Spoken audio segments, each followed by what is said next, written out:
lot to cover today, and I'm going to cover a lot of issues. The radio show will begin in just a couple of minutes, and I'm going to get into a lot of detail on this Natalie Harp story because I'm so disgusted by what the left are doing with it. And she needs defenders out there. She really does. Not that she's done anything wrong that we're defending her from, but she is being ripped up and attacked in the media by some of the biggest lowlives in America today. And I'm pretty fed up with it. I really, truly am. I'm fed up with their treatment of our president, and I'm fed up with what they're doing with her. And I'm going to get into, and I pulled up, and I'm going to play some of this. I'm going to play some of her speech at the Republican convention because we haven't really heard her speak. And she's a nice girl, and she should be treated with some respect, right? She should be treated with some respect, but she's not because the liberals are lowlives. That's it, that's it. They're just complete lowlives. And, how can you be a party claiming to be the supporter of women and women's rights and the feminist movement and all of this when you accuse a woman because she's young and pretty, you put the scarlet letter on her and are accusing her of being a homewrecker, right? Have you no integrity, dignity, decency? I don't think so. I don't think Democrats have any of that. The Trump derangement syndrome, whatever dignity, whatever decency they had, and they probably didn't have it before, they just can't contain themselves.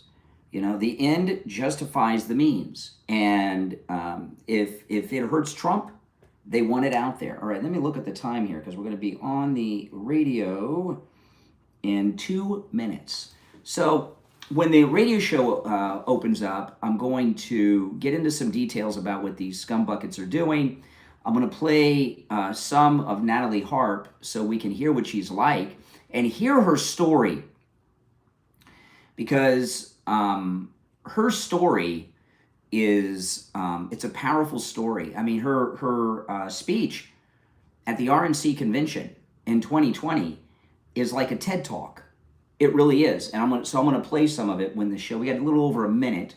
If you want to call in, you can. The number is pinned in the live chat. It's toll free, no matter where you are, 888-465-2631. 888-465-2631. And if you're new, welcome. Make sure you subscribe. And if everyone could like the video, I'd appreciate that, guys. When you like the video, it gets the video recommended to people that have not yet found the channel. So please like the video. We have 1 minute until the radio show begins. And then I'm going to jump right into it and take your calls. Women out there, this is a terrible thing that women have to go through. They're calling, what they're accusing her of being are things that I'm not going to use the words. I'm being kind when I say they're putting the scarlet letter on her. She's done no wrong. She's done nothing. And the pressure that Natalie Harp is going through right now is intense. She's not used to this kind of thing. All right, we got about 20 seconds. 15 seconds. And the radio show will begin. So then I'm going to go right into it. Welcome. Yes, this is where MAGA comes to talk. I'm Brian. All right, let's go.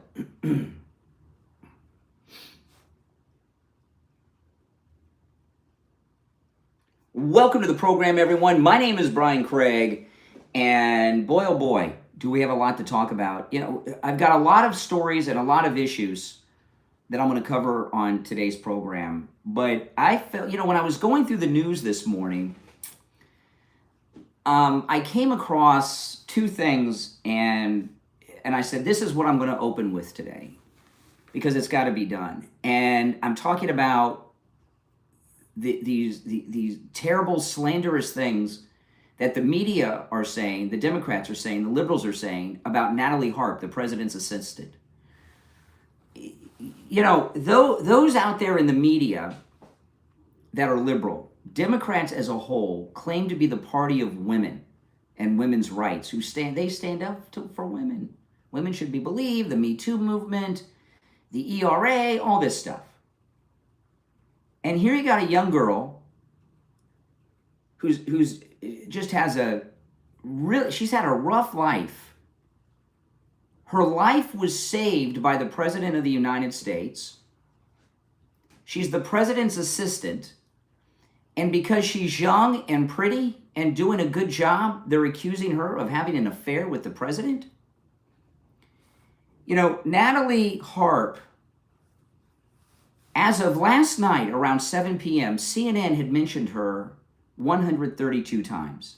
I'm sure it's 200 by now. Can you imagine the pressure she's going through? She's a cancer survivor. When she was at her age, she survived cancer because of President Trump's right to try. And when she was diagnosed and seeking treatment, doctors told her, there's nothing we can do for you. Your life's over. Go home and get comfortable. Her father, she lost her father a few years ago under incredibly tragic circumstances, which I'm not going to get into. It's just awful. You know, it's so difficult for someone to lose a parent at any age. She lost her father when she was in her 20s under very terrible circumstances. And maybe President Trump has taken over a bit of a father figure role for her, which is normal in these situations. But you look at the life that she's been through and the difficulties that Natalie Harp has gone through, and now you have the entire fake news media around the world putting a scarlet letter on her and calling her a homewrecker and saying things, really the worst things you can say about a woman. Imagine the pressure they're putting under her. And why are they doing this? It's simple. It's an election year. They have no candidates. They have no party platform. They have no party positions or issues. So they're crafting a false narrative, or at least they're attempting to. They're attempting to craft a false narrative to damage President Trump, to cover up that they have no candidates, no platform, no issues. So I'm going to go through this in the beginning of the show, and your calls are welcome. And I'd like to hear from women in the audience. You know, what women have to go through are things that men will never have to experience. Thankfully so. My goodness, if Natalie Harp was my daughter, I would already have been on CNN. I would have demanded to be on CNN. And I wouldn't be on there defending my daughter because she doesn't need defense. I would be on there chewing out CNN for this scummy, lowlife, tabloid, I don't even want to call it tabloid journalism, but tabloid lies that they were telling about my daughter. And I think most fathers would feel the same way. So I'd very much like to hear from women, and those of you out there that are MAGA dads, imagine if this was your child. Our number is 888-465-2631. It's a toll-free call no matter where you're listening. 888-465-2631. You're on the air. What's your name? Where are you calling from? Yo, do you still support? Yeah, there we go. See what you get? See what you get? Little preemptive there. Democrats have, they used to say, there used to be this saying, if you're a liberal before 30, you have no heart. If you're not a conservative after 30, you have no brain. Let me tell you, liberals have no heart and they have no brain. Right? No heart, no brain. All they have is the raw emotion of hatred. That's what Trump derangement syndrome is. It's hatred. I want to play a little bit of Natalie Harp. This is, you've heard this reference that she spoke at the Republican National Convention. in 2020. I'm going to play some of it. Here she is. She tells her story.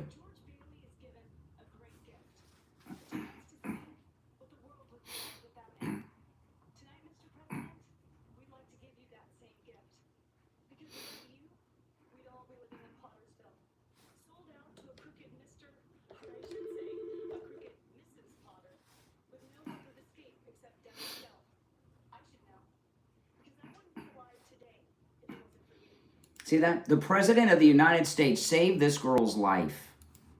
About 5 years ago, I was the victim of a notoriously deadly medical error. I survived, but only to be diagnosed with a rare and terminal lung cancer.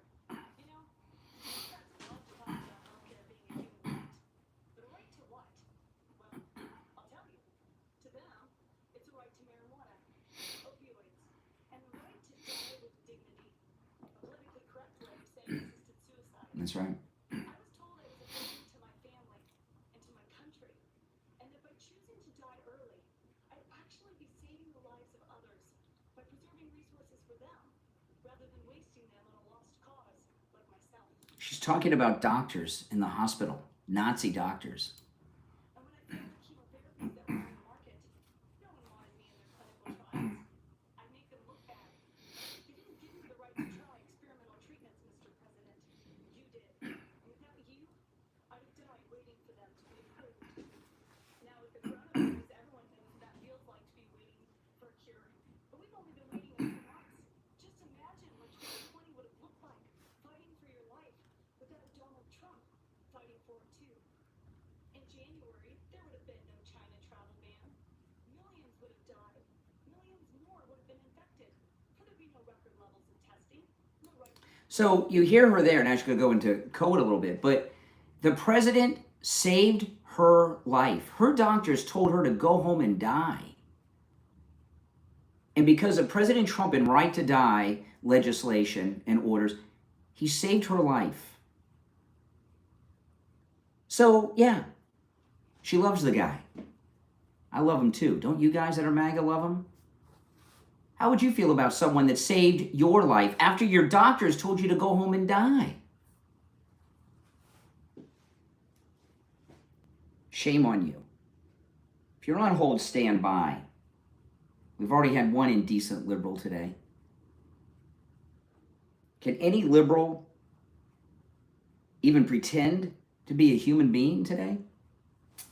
Our number is toll-free, 888-465-2631. 888-465-2631. It's a toll-free call no matter where you are located. We'll take a quick break and be right back. I mean, you guys, just shameless. Completely shameless.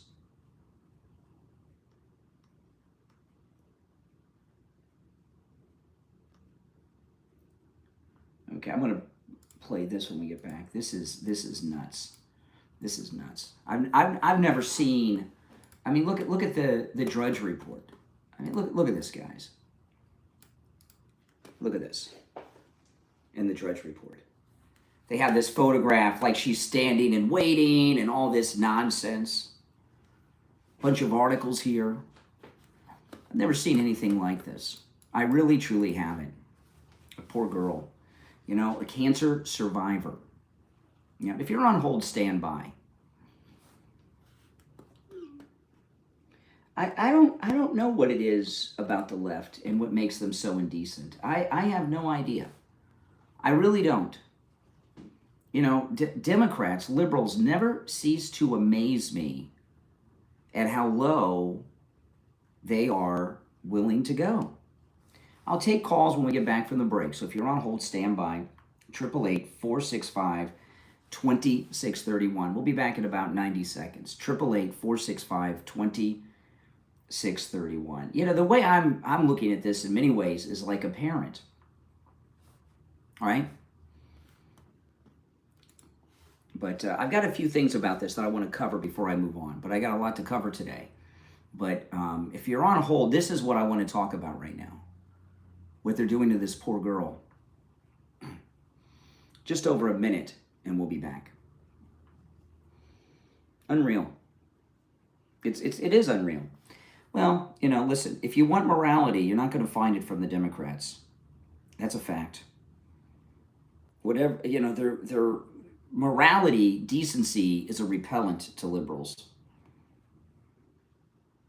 That's just the way it is. A complete repellent. All right, hang in there about a minute. And we'll be back. Yeah, the toll-free number is pinned in the live chat.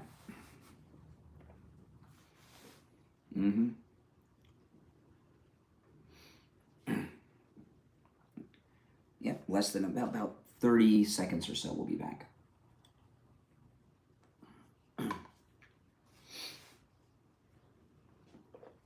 No, Democrats have no shame. 0. 25 seconds. I mean, look at the ones in the chat and the things they're saying. They're whatever morality, it's like a switch. It's never been turned on with these people.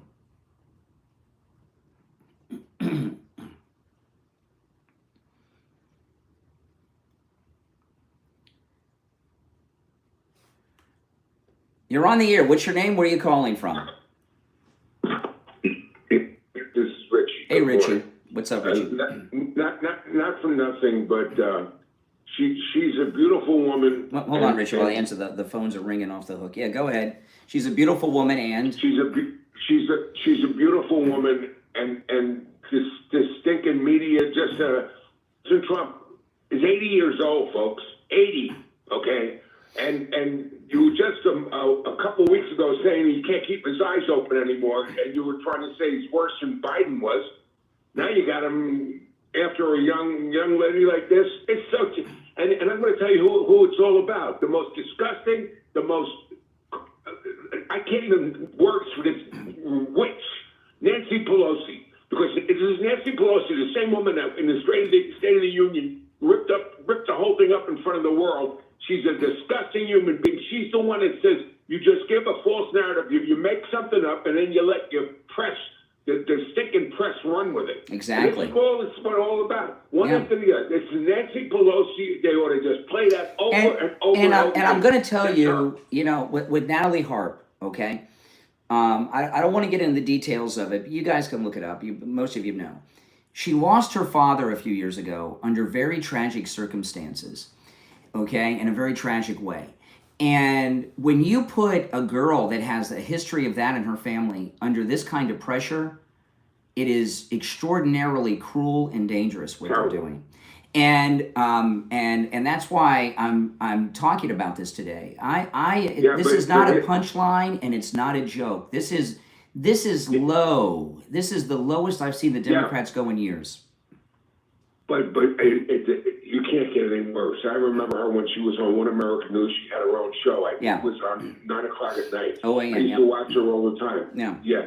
Here's the deal with this, though. We're in a box, too. He's got to, people have to defend President Trump. I basically haven't heard him say much about it. I think he's trying to ignore the story because it's such a lie. But this is what Nancy Pelosi said. You put everybody on defense, even though we know it's a damn lie. You put them on defense. This is what she called a strategy. She's not a strategist. She's a witch. She's the most disgusting. Brian, I have such disdain for this woman. You have no idea. She destroyed the Democratic Well, it's what Party. what they try to do. And I was talking about this yesterday in regards to the Florida Senate race when Ashley Moody went after Nixon. There's a difference when you're in politics. If you are responding to the other side, you're always losing. You want to be the one that's setting the narrative. So what they're trying to do is get the White House in a situation where they have to respond to this, and that puts them on the defense. That's what they're trying to do here. 100%. And I love President Trump. Not for nothing. I love what he did yesterday. I think it was yesterday when he was having that news conference when they were breaking the ground of the White House. The helipad. Ballroom. Yeah. That judge was supposed to have stopped everything, right? And you could hear all of the machinery. I think that was for our consumption. Mm-hmm. He basically said to the judge, that left-wing hack again, these people are so disgusting. It's beyond disgusting. Yeah. I mean, No, we're getting no, trying I'm to not defend- feeding it. And I'm not. These people don't need defense. I'm reprimanding the left. I'm calling the left out. I mean, I'm shaming them. Hey, Richie, I got to run, but I appreciate the call. If you're on hold, stand by. Give you an example. This is the scumbucket New York Times reporter, Maggie Haberman. She wrote that book recently. Okay, here she is on the Liberal Democracy Now! Podcast. Okay, now this is what she's talking about here is that Natalie Harp was one of the people that got taken off of Air Force One in Turkey with the president, right?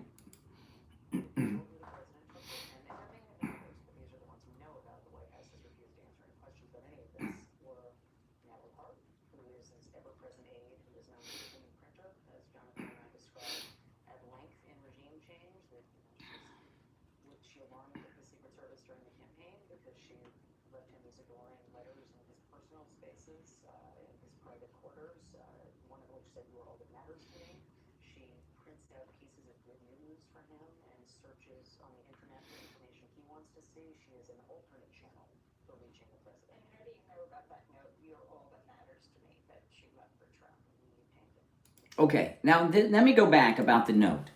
I'm going to call 1,000% BS. Let me rewind it. This is Maggie Haberman, New York Times, talking about this note from Natalie Harp to the president.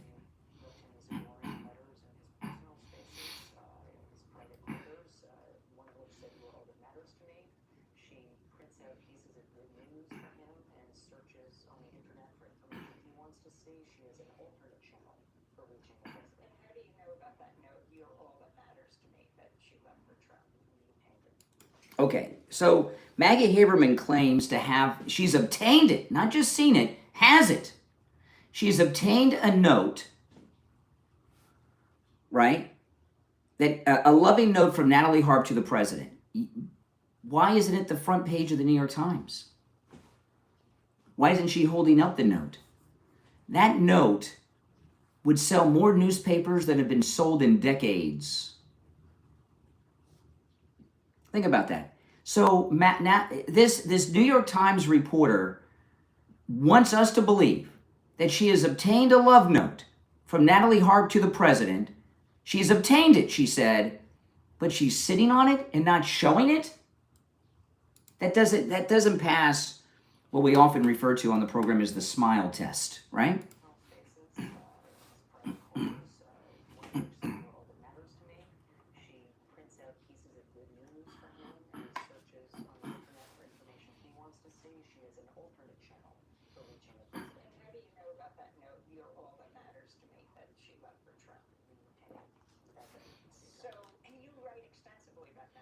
Okay, so, and notice the question is, well, why haven't you not shown the note? Why are you not printing the note?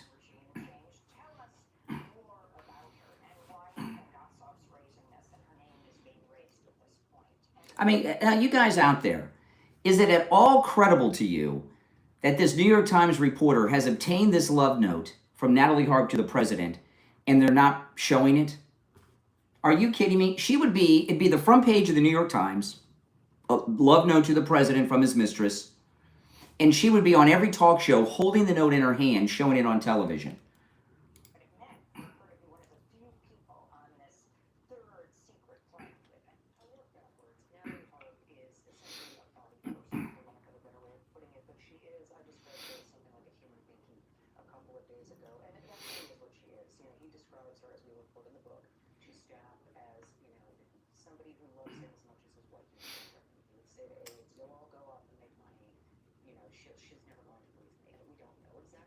Oh my goodness.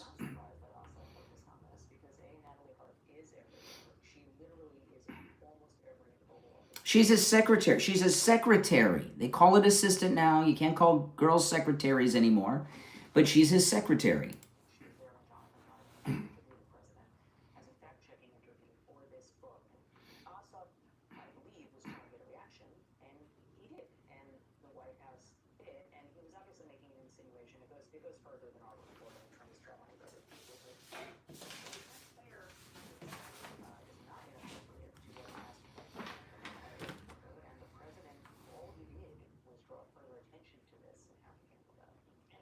Okay, yeah. And the note that she won't show anyone. Do any of you believe that Maggie Haberman from the New York Times is in possession of a love note from Natalie Harp to the President of the United States? All right, call is on hold. Hang in there. Our number is toll free 888 465 2631. 888 465 2631. I want to talk about Friendly Tire in Margate. You know, I found Friendly Tire in Margate out of necessity. Many years ago, about 20 years ago, 15 years ago, I don't know how long it's been, I had a Jeep Wrangler that I bought used. It was a couple years old, and I got such a great deal on it. It had the oversized four-wheel drive tires, four-wheel drive. It was super cool. And the first time I had to buy tires, I realized why I got such a good deal on the Jeep Wrangler. Oh my goodness. The tires, I've had many a car in my youth that cost less than the tires that I was getting quoted from these tire places around town. And I found Friendly Tire in Margate, and Friendly Tire in Margate has the lowest prices on tires you will find anywhere. You can get new tires out the door and on the road for as low as $75 a tire. And remember, out the door and on the road, Friendly Tire doesn't charge you to balance the tire, mount the tire, or dispose of your old tires. And as low as $75 a tire out the door and on the road on brand new tires, that's on common sizes on some of the most popular vehicles on the road today. He also has thousands of good used tires in stock, as low as $35 a tire, and that's out the door and on the road too. He does tire repairs. Give Friendly Tire a call. Friendly Mike will give you a quote right over the phone.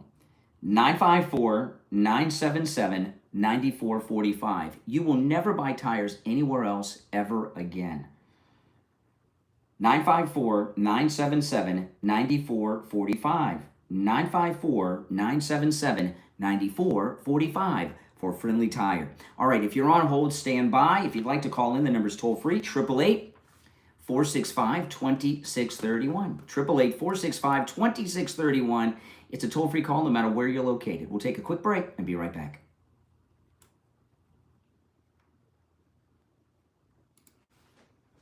What if you could understand the Bible as one complete story? From creation to Jesus to the fulfillment of end times prophecy. Now you can with engaging, eye-opening Bible study live streams where Scripture comes together in a clear, easy-to-follow way that will deepen your understanding of God's Word. Discover how the events unfolding in today's world fit into the bigger picture God revealed throughout the Bible. Explore biblical prophecy and what it says about the future. Compare God's truth with Satan's deception. Examine the evidence for creation versus evolution and gain fresh insight into the people, places, and promises found throughout Scripture. Whether you're new to Bible study or have been reading the Bible your entire life, these live streams will help you connect the dots, strengthen your faith, and better understand the times we're living in. Don't miss this opportunity to grow in your knowledge of God's Word. Join these life-changing Bible study live streams right now. Find the link in the description of this episode. Share the link on all your social media so your friends can join in too. Again, the link is in the description of this episode.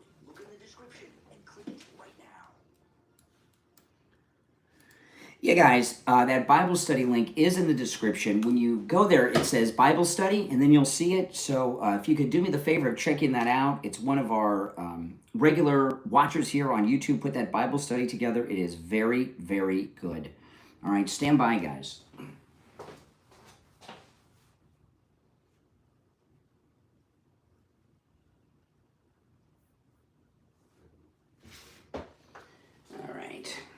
All right, we've got so much to cover.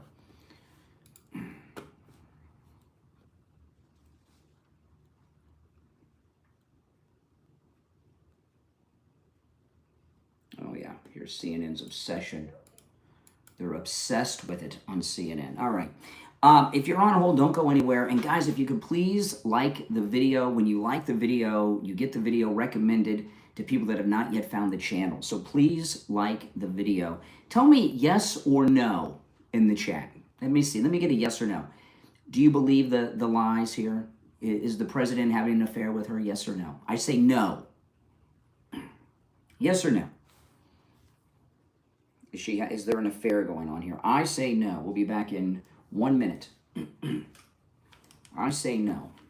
What say you?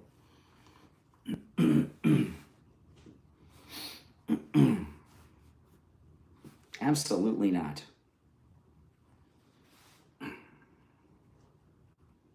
Absolutely not. It's a big fat no from me.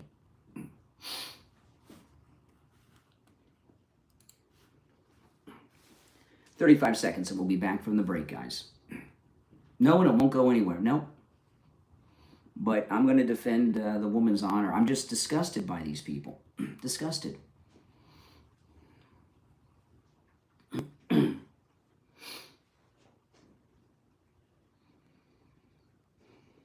All right, here we go. About 10 seconds.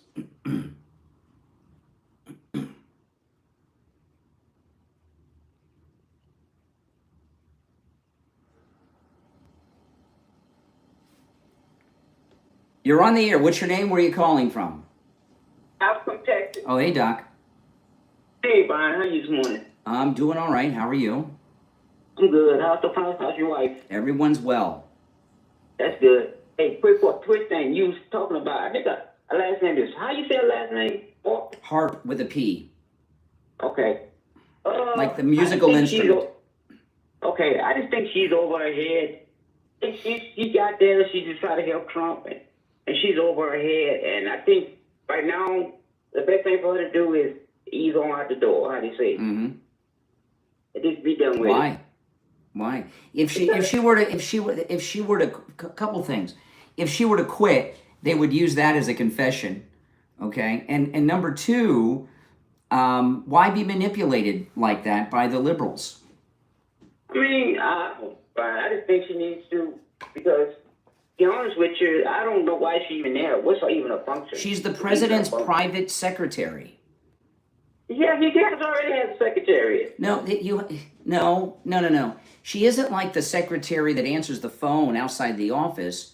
You know, in the old days, like, go watch an episode of Mad Men. The secretaries used to come in and do dictation with shorthand. Mm-hmm. She does his dictation on True Social and text messages, emails. She does his dictation. That's all. Okay. I'm just saying, maybe, and if I was, like I said, maybe Melania need to tell. Well, I gotta tell you, this is a good moment for you, because you are being a gentleman. I can tell you respect women, and you're not comfortable with what they're doing to this girl. I just think, like I said, she just needs to bow out. Bow out. Say, you know what? I'm done. Really? So that, please. Yeah, I'm sure. All right, I appreciate the call. Give me a break. Yeah, let's be manipulated by the New York Times and CNN. Yeah.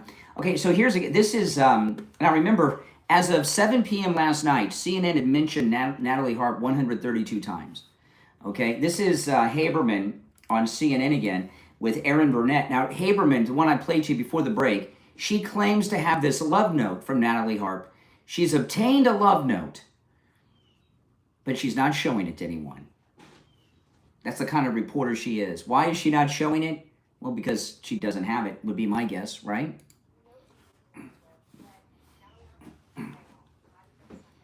So how many of you work? I work 7 days a week. You guys that watch me on YouTube, my goodness, I did a YouTube live stream at 5 a.m. this morning at Starbucks before I came to the studio.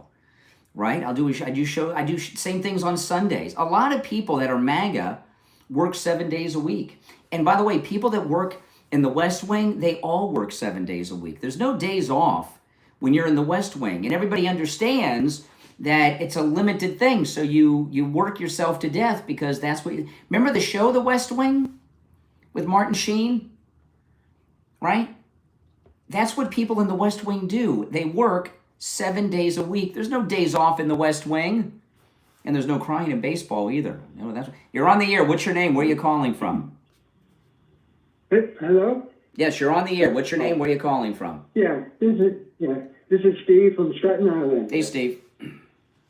Yes, it just seems this is exactly what the left-wing media does. It's always been that way. Mm-hmm. And he struck up beautiful, her story is just touching and everything. Mm-hmm. And she is helping. And this is on Trump's side. Of course it's going to, she could be this, it could be this, that. Mm-hmm. Always trying to damage a good person who's on Trump's side. That's right. If this was the same type of person who did it for either Hillary or for Biden, they'd be praising her as well, these left-wing media. So it shows how pathetic they are. Yeah, and the presidents, they all have personal secretaries that do their dictation. He can't sit around and be typing in the Truth Social and writing text messages.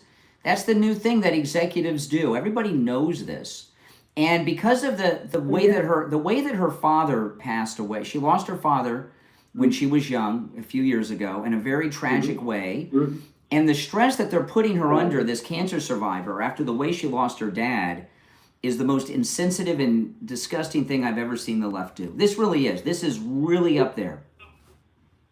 Yeah, definitely, because a person had one of those years, and as you said, the story of her father passing and all this, and to just try to attack her.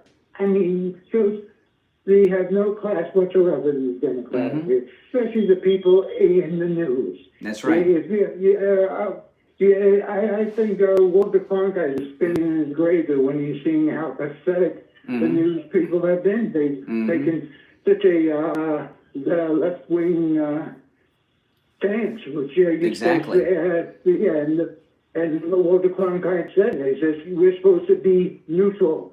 Now, in this story, the New York Times reporter, Maggie Haber, she says she's obtained this love note from Natalie Harp to the president, but she's not showing it. That doesn't even, that's not, come on.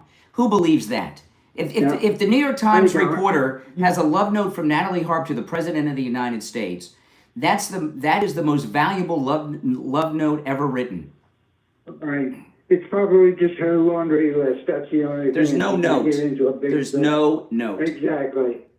Right. All right. Exactly. Take care. Appreciate the call from Staten Island. So let me put this again. This is the reporter who claims to have the love note in her possession. She said she obtained it, and here she is on CNN.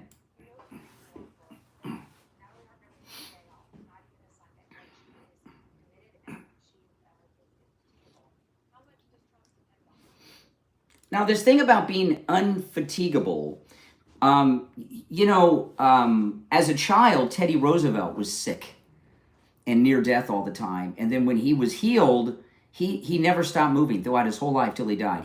Because he was so close to death at a young age. When someone, Natalie Harp's age, is facing death with serious illness and conditions, and they overcome it, working 7 days a week, going 24 hours a day is normal.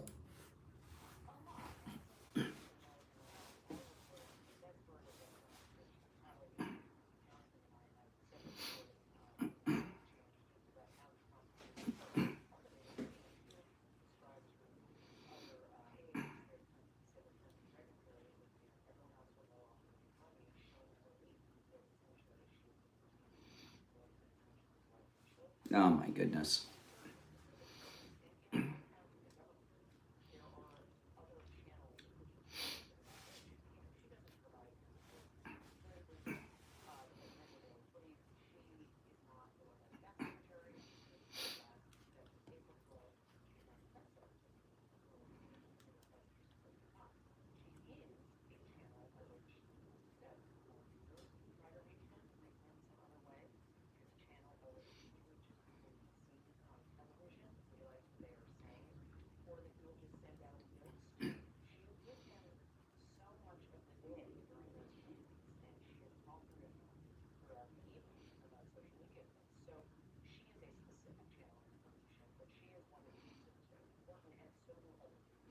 Every president has oftentimes it's a man, sometimes they'll call it the president's body man.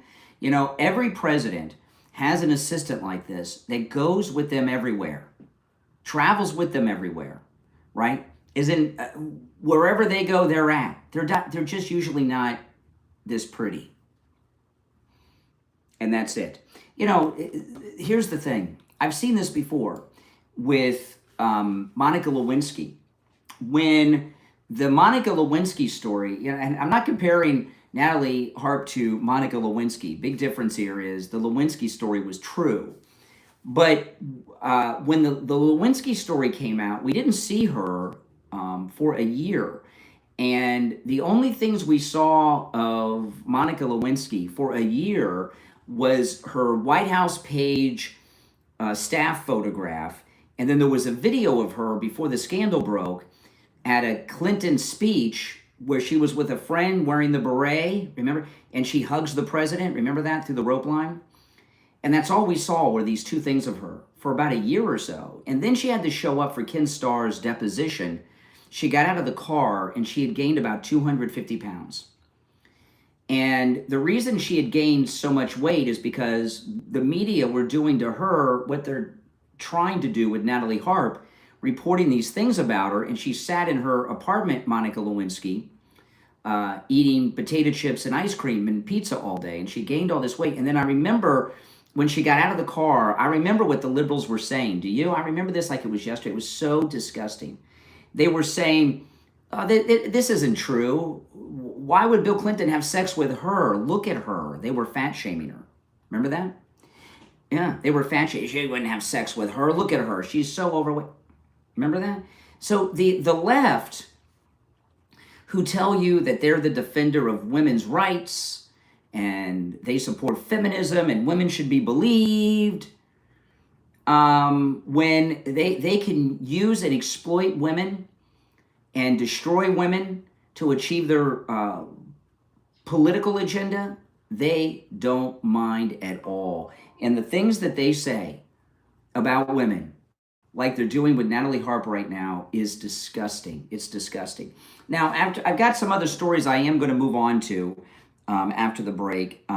You're more than welcome to call in. If you're on hold, stand by about this throughout the show. I may have a clip or two that I haven't played yet. I got to look on this at my stack of stuff. But I do have a lot of other issues I am going to cover today. But this is fair game throughout the morning. The number is toll free 888-465-2631. 888-465-2631. It's a toll-free call no matter where you are located. But first, I want to talk about Lighthouse Medical Center in Pompano. You know, Lighthouse Medical Center in Pompano, what they do is absolutely amazing work. If you or a loved one suffer from neuropathy, get something to write with. I'm going to give you Lighthouse Medical Center's number in just a moment. You know, we found Lighthouse Medical because Steve had neuropathy pretty bad, and his primary care physician told him that there was no treatment for neuropathy. That was his life. Go home and live with it. He begged and pleaded, and he sent him, gave him a referral to a neurologist who's a specialist. The specialist told Steve the same thing. This is your life.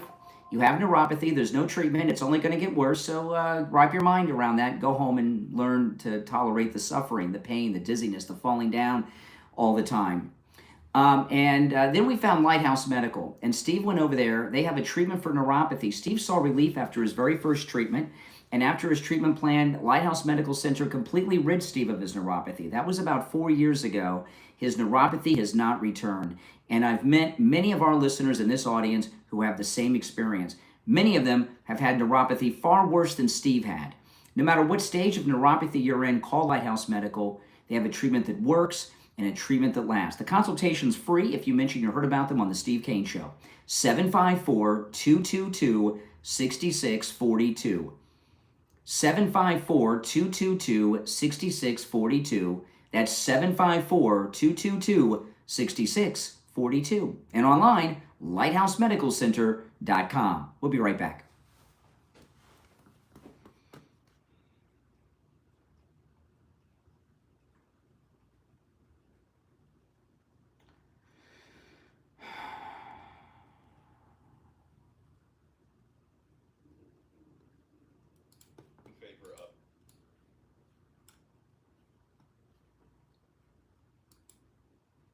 Oh, yes. Okay. I'm queuing up what I'm going to get into when we get back, so hang in there, guys.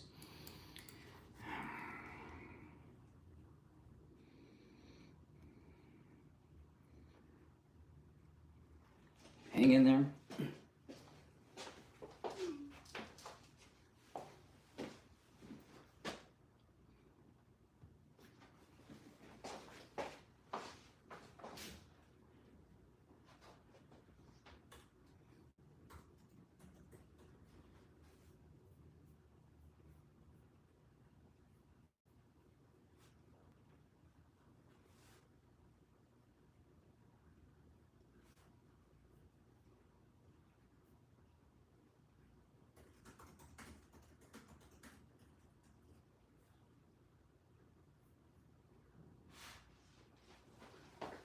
Now, when I get back, I'm going to get into Abdul. Listen to this. I got a couple clips of him. This is one of the clips that I'm going to play of him today. I'll give it to you guys early during the break. In favor of public ownership models, like the one Bernie introduced. So I want to actually take it a step further. Okay. I agree that we need public ownership, but I also agree that we need some system of public control. Yeah. Like, what is the point? See, public ownership means seizure of private property, private companies, private businesses. That's communist. That's a communist revolution. In favor of public ownership models, like the one Bernie introduced. So I want to actually take it a step further. Okay. I agree that we need public ownership, but I also agree that we need some system of public control. Yeah. Like, what is the point of democracy if it's not to protect us from existential risk? And right now, there is no regulation. And okay, so I'm going to play all of that and more when we get back. But all of these people that say, "Oh, it's socialism, not communism," and define socialism, define communism. Abdul here just defined communism. Okay, what he is talking about is textbook communism. He wants to seize private property. He wants to seize private business, private corporations. That is communism. It worked well in Russia, in Cuba, right? Oh my God, where in the world has communism not failed? It's failed everywhere. Yep, you're all welcome to call in. I see some strongly opinionated liberals in the live chat. Well, the number works for you too. It's toll free, 888-465-2631. We'll be back in about 30 seconds. 888-465-2631. It's a toll free call no matter where you are listening. Hang in there. 20 seconds and we'll be back. 10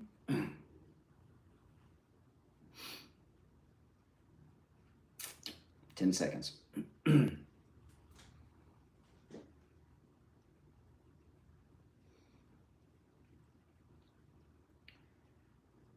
Welcome back, everyone. I'm Brian, Steve Kane Show, Florida's longest running radio show. All right, so Ahmed, I got some things here on Ahmed. They tell us that the democratic socialists are not communist, right? Got a couple clips here. Here's Ahmed on a podcast interview. in favor of public ownership models, like the one Bernie introduced. So I want to actually take it a step further. Okay. I agree that we need public ownership. Okay, public ownership means seizing private business, private companies, and private property. That's called public ownership, when you seize it. That's what they did in the Soviet Union. It's what they did in Cuba and elsewhere. In favor of public ownership models, like the one Bernie introduced. So I want to actually take it a step further. Okay. I agree that we need public ownership, but I also agree that we need some system of public control. Yeah. Like, what is the point of democracy if it's not to protect us from existential risk? Yeah. And right now, there is no regulation. And so I just think it's really important for us to be thinking, what is democratic control over this industry? What does it look like?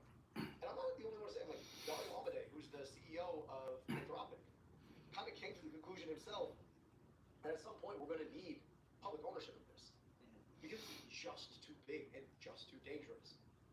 And so, whether that means like public representation on boards or a public oversight body over all of these corporations. Oh my goodness. I just think this is potentially existential. Democracy is supposed to fix these problems, and right now they're trying to slip democracy, and we cannot allow that.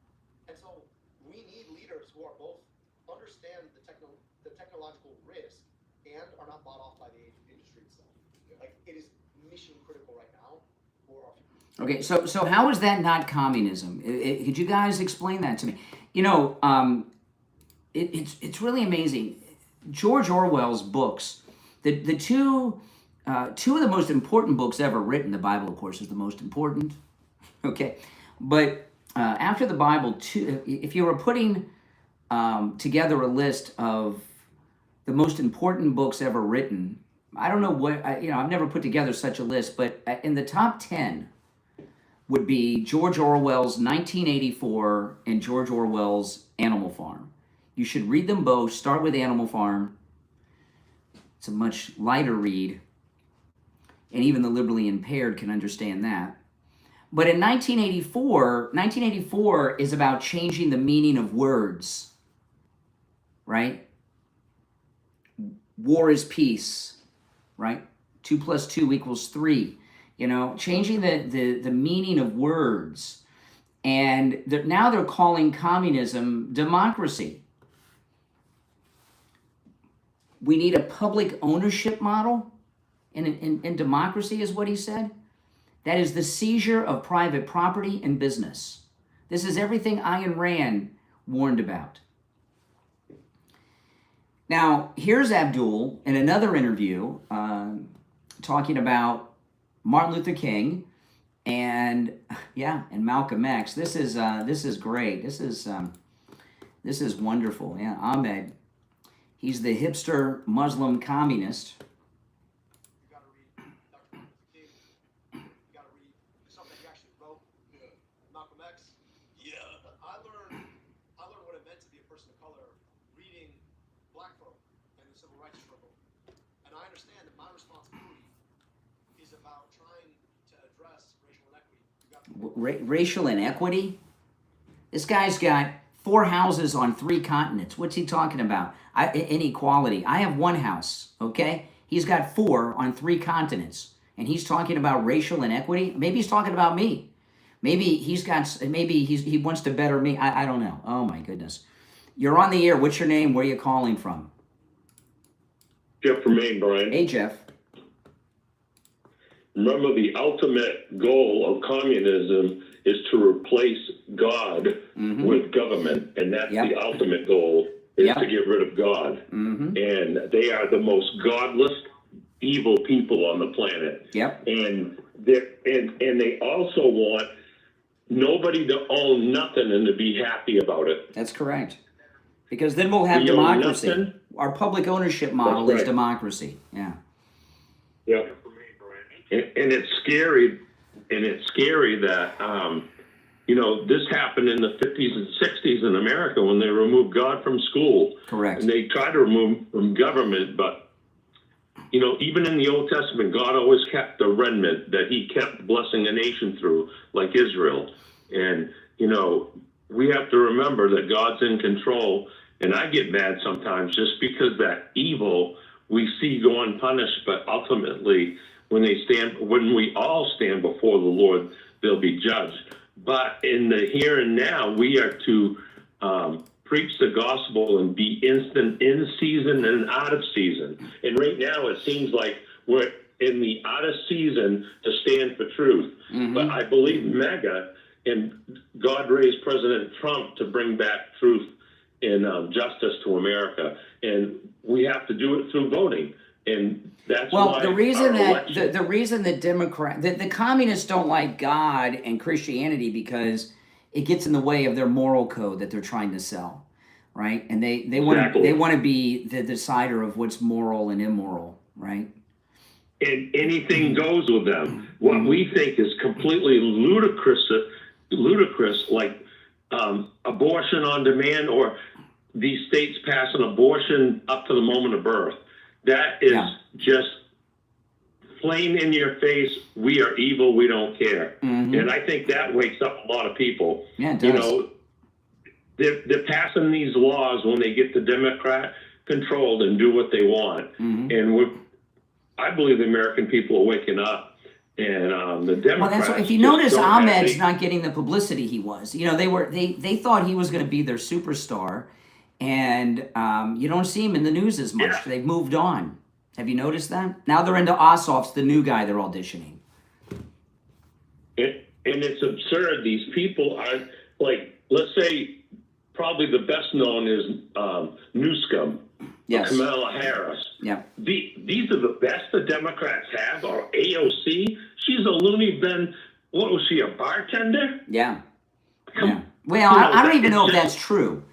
I'd like to see her make some drinks at a bar. I don't mean serving beer or wine. I mean some mixed drinks that have multiple alcohols in them. I'd like to see her work a bar. I've never seen that. Yeah. And I just don't see how they can win in the midterms with they're standing on, because they have nothing to stand on. Well, that's why they're crafting this false narrative that the president's got a mistress. because they have no candidates, no issues. They know they're losing, so they're trying to create a scandal. Well, that's what they did in 2016 with Russia, and Yes. lo and behold, it all came out that it was a false narrative. And Stormy Daniels, all they have, they're trying to relive Stormy Daniels. But the best thing is they keep running their mouth, and all we have to do is watch them continue their collapse and demise. That's right. But Brian, we need to so much get out that boat. We need to talk to everyone that will listen and say, listen, we are not better off under a Democrat president. And it's been proven time and time again. And things are so much better under Trump. Absolutely. And if he had the House and the Senate, it would be like igniting a rocket, and America would take off. That's even right. better than it is now. That's right. All right, well, I appreciate the call, Jeff. Take care. If you're on hold, stand by. Here's another clip of Ahmed. He likes to do Zoom calls. I got to sneeze, guys. Hold on. Ugh, I'm sorry. I'm allergic to liberalism, and all this talk from Ahmed with his communism, my allergies are acting up. This is Abdul. He's in another Zoom meeting, Abdul, your friendly neighborhood Muslim Marxist and Democrat nominee for the United States Senate out of Michigan, and he's with a group of other commies. Listen. What Medicare for all does is instead of having a whole bunch of payers, you have one payer, right? And that is the federal government. It assures you the minute you're born, the minute you turn 26, the minute you get married, the minute you get divorced, the minute you get a job, the minute you lose a job, the minute you turn 65, it doesn't matter, you've got one insurer. And because that insurer is the federal government, right, it sets prices for all of this care, independent of who the actual provider is. And so rather than this escalating system that tends to raise prices, it keeps prices stable for everybody. And because it's the government, it covers everybody. And then on top of that, all of this crosstalk between payers and providers, that's really complex, and it requires a whole overhead system of various billers, et cetera, that go away because you've got one insurance program for everyone. The billers go away. See, that's lib speak. That means they're going to seize and all of the insurance companies and run them out of business. Can you imagine? That's what he's saying. They do just have one single payer, the American people. And what we found out through the great work of Elon Musk and Doge is that the reason that socialized healthcare works in Canada and throughout Europe is we've been paying for it with the unequal tariffs, right? We've been paying for the socialized healthcare of all these other countries. It's not a model that works. It only works if they can steal money from the United States and not pay their NATO dues on top of it. Oh my goodness. I tell you, these people, they'll never give up. Now, I want to tell you guys about Mike Lindell and MyPillow. Oh man. You know, every night when I put my head on that MyPillow, I have a great night's sleep. You know, the patented fill of Mike Lindell's, you can get the MyPillow for less than $20 with our promo code Kane at checkout right now, Kane. With that patented fill that Mike Lindell invented, what it does is it keeps your head and neck in perfect place all night long, and you don't toss and turn. You know, when you toss and turn at night, you're waking yourself up. You may not remember it, but you are. It's like having sleep apnea. And the reason you sleep so well is because the head tossing and turning stops with the MyPillow. It's less than $20 right now with the promo code Kane at checkout, Kane. So go to MyPillow.com, use our promo code Kane at checkout, Kane, for huge savings on the MyPillow and all the other deals right now at MyPillow.com. That's promo code Kane, Kane, at checkout at MyPillow.com. You can also order by phone toll-free 800-716-4879. 800-716-4879. Promo code Kane, Kane. We'll be right back after our top of the hour break. Okay. Let me see here.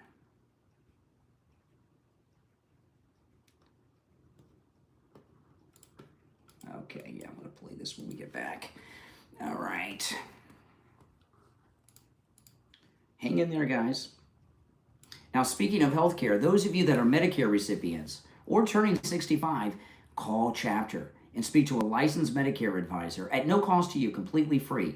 You know, Chapter covers all 50 states. So no matter where you're located in America, give them a call. And because they're a national company, they have access to all of the over 25,000 Medicare policies out there. They'll review your policy at no charge and make sure that you are getting all the Medicare benefits you are entitled to. There's a lot of Medicare benefits that you are owed, and Chapter, when you call them and you speak to that licensed Medicare advisor, will make sure that you're getting the benefits, all of them, that you're entitled to. They'll also make sure that you have the right Medicare policy for you. And if you have a supplement, they'll make sure you're not paying too much for it. Give them a call, 805-754-3033. 805-754-3033. That's 805-754-3033 for Chapter, all right? Give them a call. Okay, we'll be back shortly, guys. All right, hang in there. I'll be right back.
Okay, we'll be back in just a couple of quick moments. If you're new, make sure you subscribe, guys.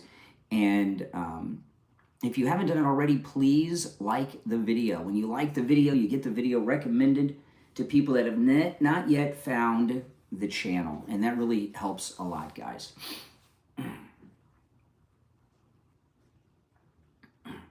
What, are you guys against a good night's sleep? Oh, my goodness. Nothing's better than a My Pillow. Ugh.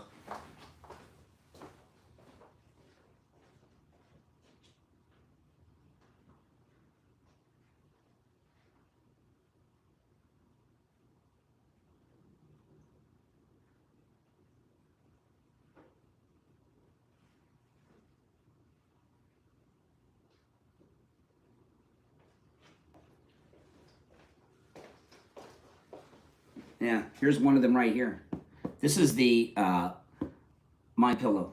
It is so comfortable. You guys will love it. I've had this one for years and years. The patented fill, it's right there. Yep.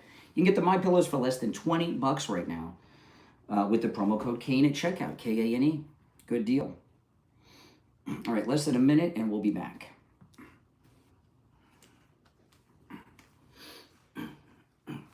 Yep. Oh, it's a beautiful pillow. I love it. They're machine washable and dryable. That's right. That's how sick and twisted these Trump derangement syndrome sufferers are. They don't even want a good night's sleep, right? They're against a good night's sleep. Who'd be against that one? Who would be against a good night's sleep? That's the one I slept on last night. Mm-hmm. Against a good night's sleep.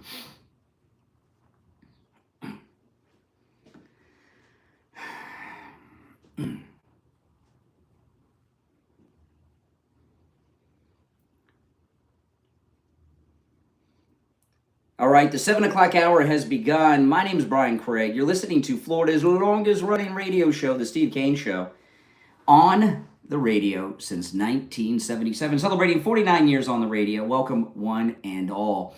So, we just gave birth to a national rock star 2 nights ago here in Florida, and that's Byron Donalds. You know, everyone in Florida, at least the MAGA people, which is most people in Florida, have been big fans and have loved Byron Donalds for a while. And winning the Republican primary in the state of Florida is making him a national rock star. And he is Such a great role model for people. I mean, here's a guy with no political connections, no family money, right? He made his own way, and here he is about to become the governor of the best state in America, Florida. He will be the governor, and he's going to be a great governor. And he'll be president or vice president, or maybe both one day. He's going places. And when his 2 terms are up in the governor's mansion, if he's not president or vice president, maybe he'll be a senator first, who knows? But he's pretty awesome. And in his acceptance speech, he made a comment about the guy that won for the Democrats, Jolly. And I was in shock when I heard this. And listen to this.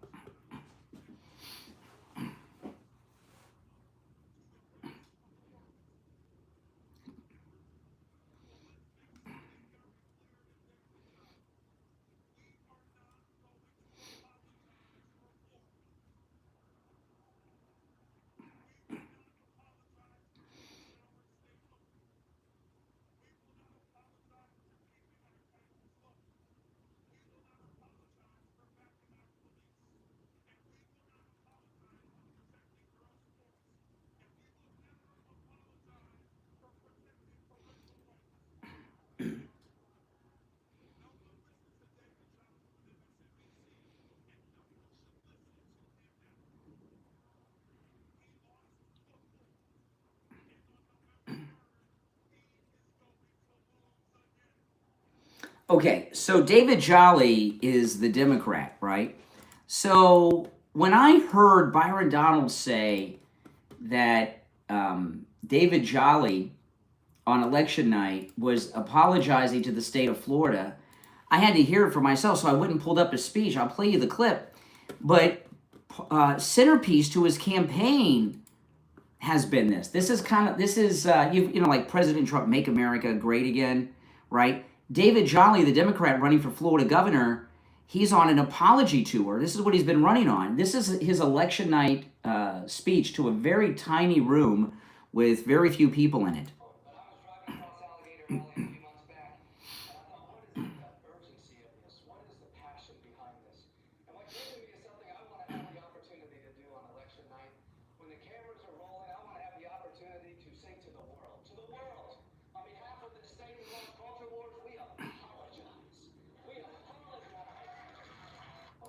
So he wants Florida to apologize to the world. For what?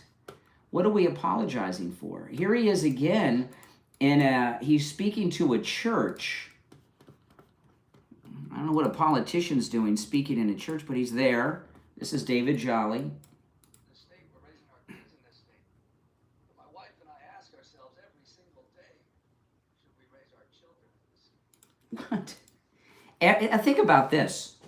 So, David Jolly, the Democrat, who used to be a Republican years ago, okay? David Jolly, the Democrat nominee for governor of the state of Florida, running against the great Byron Donalds, says that every day he and his wife talk about whether or not they want to raise their children in the state of Florida.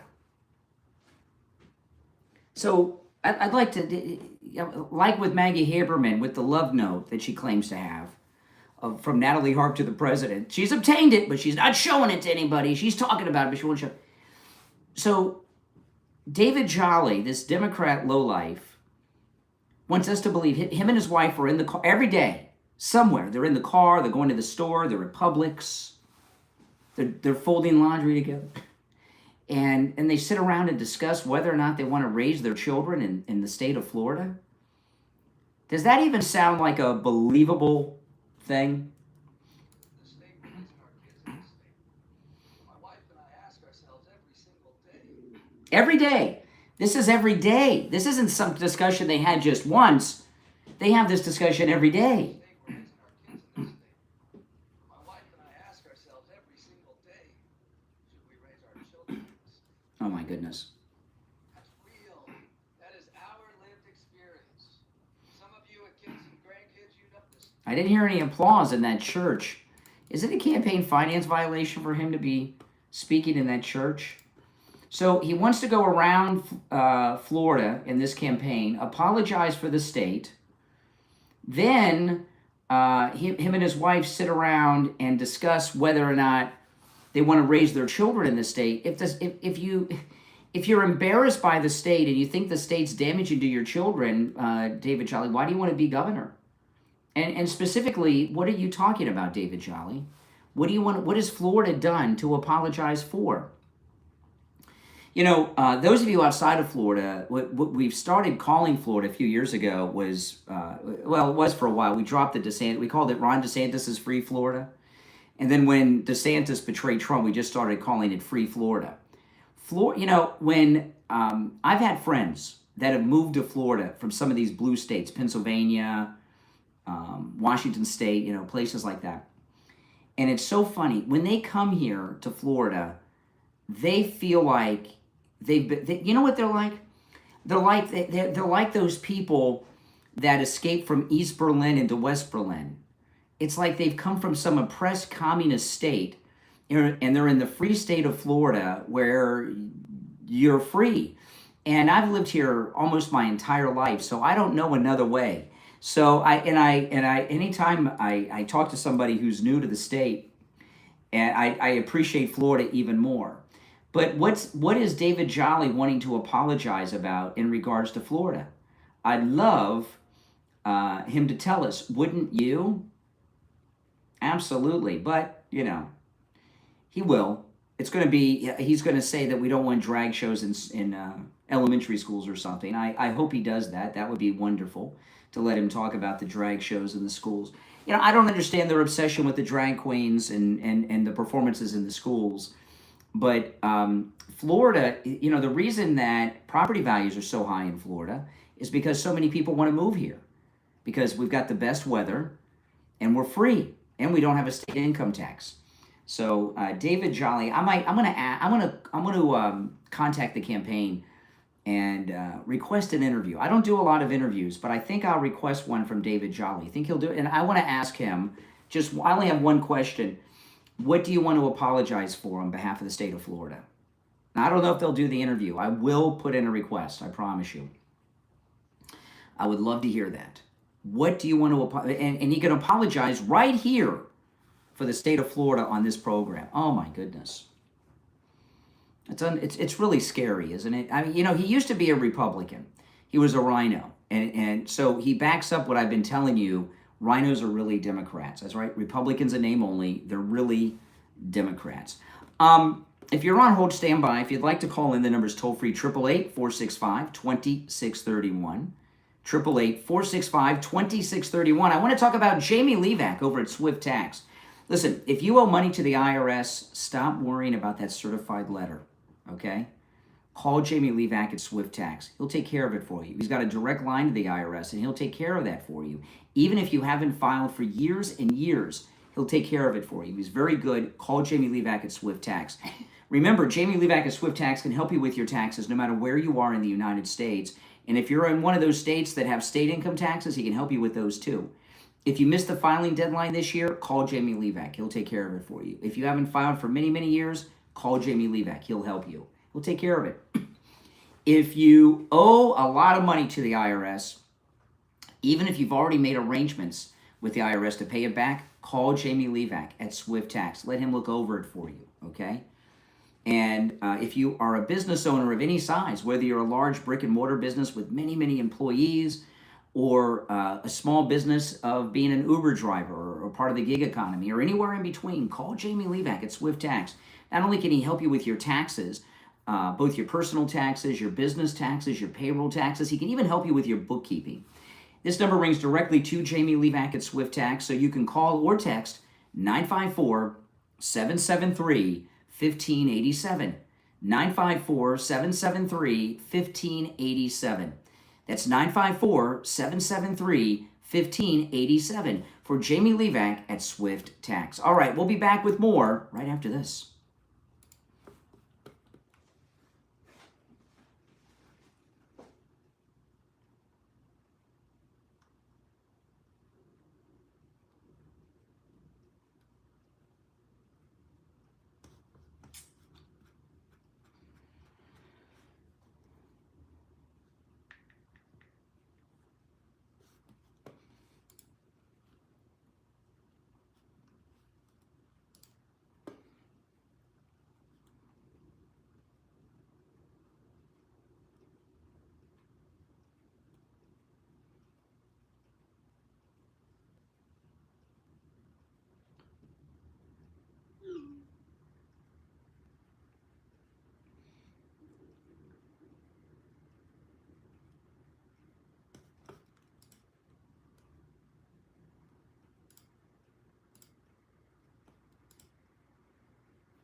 Stand by, guys. We'll be back shortly.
We'll be back shortly, guys. Hang in there.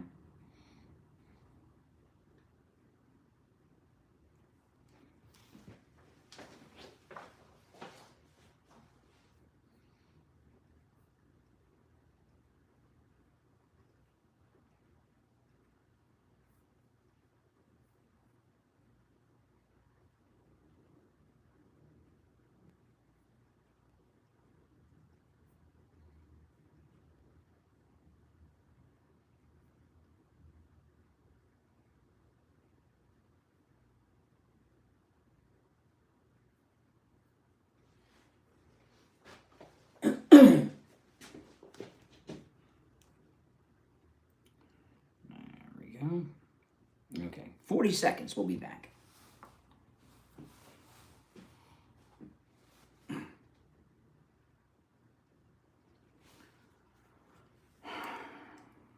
Yeah, I just came across something. I got to share. I forgot to share this earlier, so I got to get to when I was talking about Natalie Harp.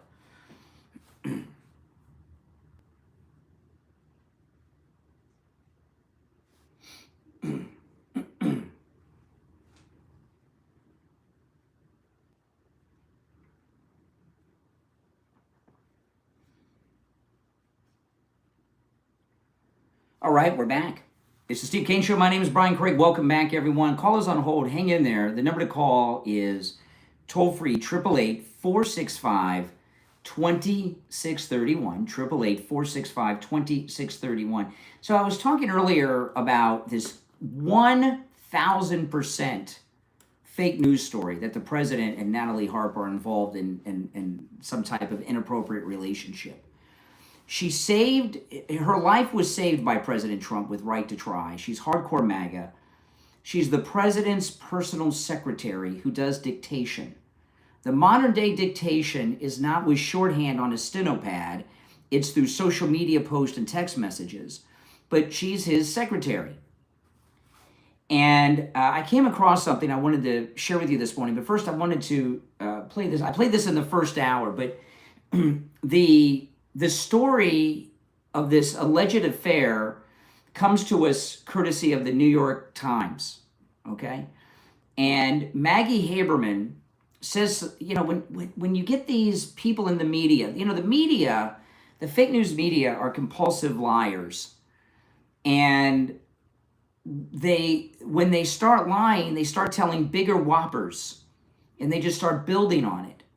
And Maggie Haberman from the New York Times tells a story to Democracy Now! That is so absurd, she discredits herself, I think, even to liberals, okay? So listen to this. This is the love note, right? We've heard about the love note. Here's her talking about it.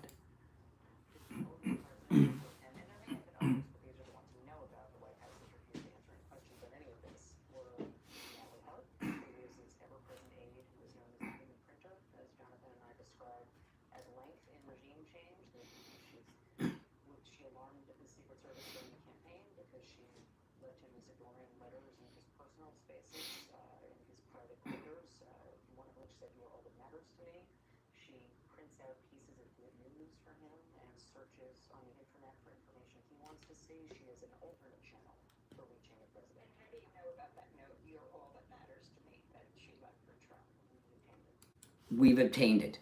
So she has in her possession the most valuable note written in I don't know how long. First off, who writes notes anymore? Right? The writing notes is over. Things are done in text messages. But hey, President Trump's he's in an analog world. So Maggie Haberman tells Democracy Now! That she has obtained, she says we, I don't know if that's the royal we or the New York Times, but Maggie Haberman says, we have obtained this love note from Natalie Harp to the president. Is there any scenario in your mind that that's believable? And what discredits her story is that they haven't shown it. When's the last time any of you have written a note to someone? Right? When the Lewinsky affair exploded, that was a big deal. It was a big deal. I remember the Drudge Report. They had the siren on Drudge Report. The whole world stopped. But we didn't have this. Maybe later we had some things, but we didn't have a love note. So why would Maggie Haberman in the New York Times hold on to this love note from Natalie Harp to the president and not show it? Not only would that be the front page story of the New York Times, you would see a photograph of the New York Times front page photograph of the love note on MSNBC, MS Now, they changed their name, and CNN nonstop. And Maggie Haberman would be on every show holding the note in her hand.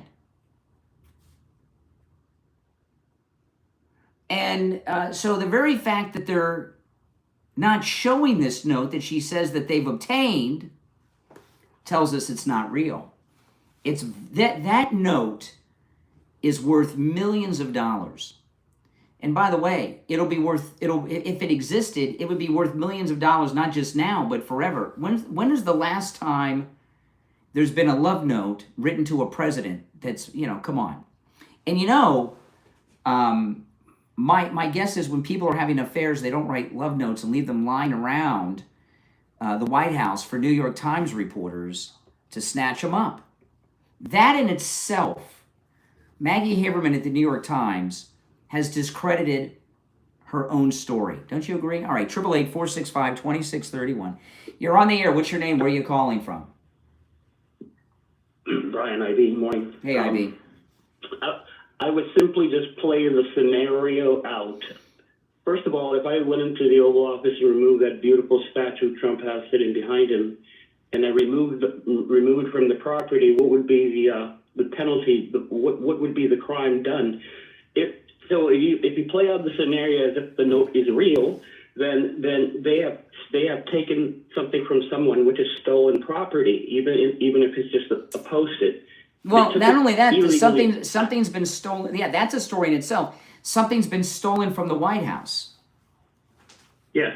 So play that scenario out. Have the Secret Service go to the whatever the news station is, CNN, and play that scenario and say this woman has stolen property and now she's using it against whomever on the television. So you're saying it's extortion, theft, and now extortion. Make her present it. Yeah. Well, I don't know if it's extortion, but we will make them have to face the fact that it is a lie, just like the PP tape, just like the Russia. Okay, it doesn't exist. I mean, she's got a whole story behind a little piece of paper. These people just manufacture things as they move along. Well, maybe there is, but there's no scenario in my mind where a New York Times reporter has in possession a love note from the president's mistress to the president. She said, we've obtained it, where they don't show it and release it. If it was true, if it was true, they would be like, what was her name on MSN? Rachel Maddow, Yeah. when she got Trump's taxes, Yes, and she was so exactly. eager and found that he paid his tax, and it was like a nothing burger. Mm-hmm. Well, anyway, this will turn out to be a nothing burger. All right, take care. All right, take care. Yeah, because it's completely made up.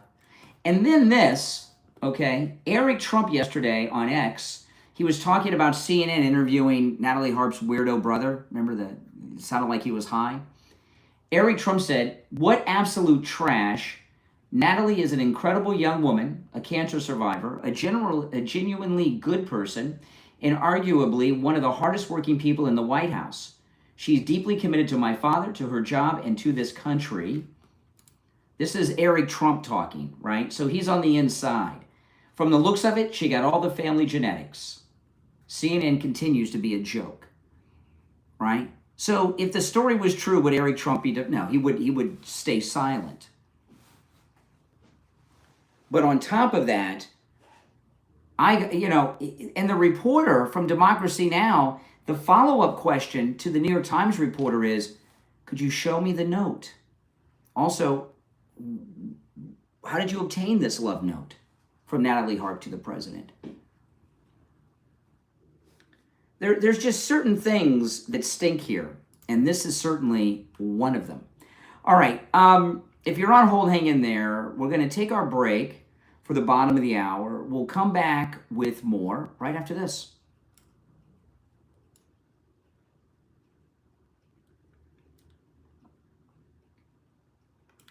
All right, hang in there, guys. We'll take a quick break.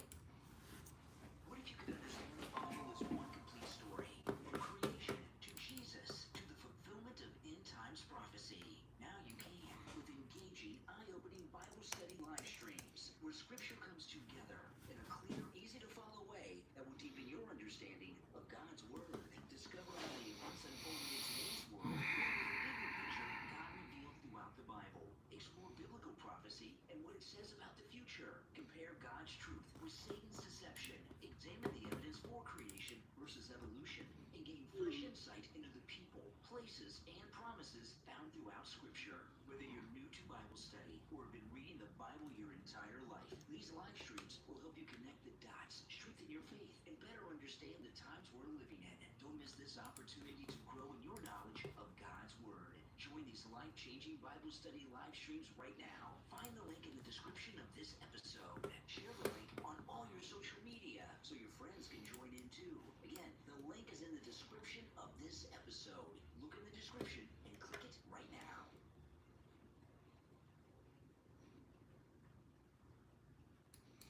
All right, we're still in radio break, so if you're on hold, stand by. I'll go to the phones after the radio break. Now, that Bible study is linked up in the video description. Check it out, guys. They do 2 weekly live streams, but if you miss the live streams, they're all archived up there. It's a very good Bible study, and it's put together by one of our regular watchers here on YouTube. So check them out. I would greatly appreciate it, okay? And when we get back, I'll get to the phones, and I got a lot more to cover as well. I mean, I can't believe we just hit the halfway mark of the radio show. And an hour and 40 minutes in, because I started the live stream early, but this is the halfway point of the morning radio show. There's no scenario that the New York Times would sit on that story. There's just no way. There's no way at all. Just over a minute, and we'll be back, guys. Yes or no? Do you think the New York Times has this love note? Have they obtained a love note? And they're not releasing it, why? They're not showing it, why? Yes or no? Have they obtained a love note and are not printing it, not showing it? Give me a break. Liars.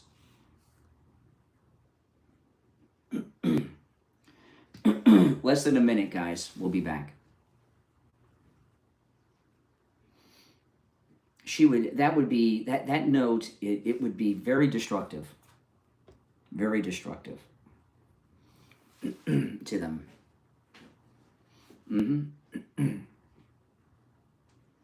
All right, stand by. We got about 35 seconds and we'll be back.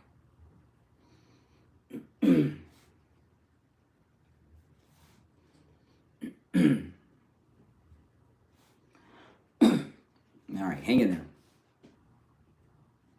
20 seconds.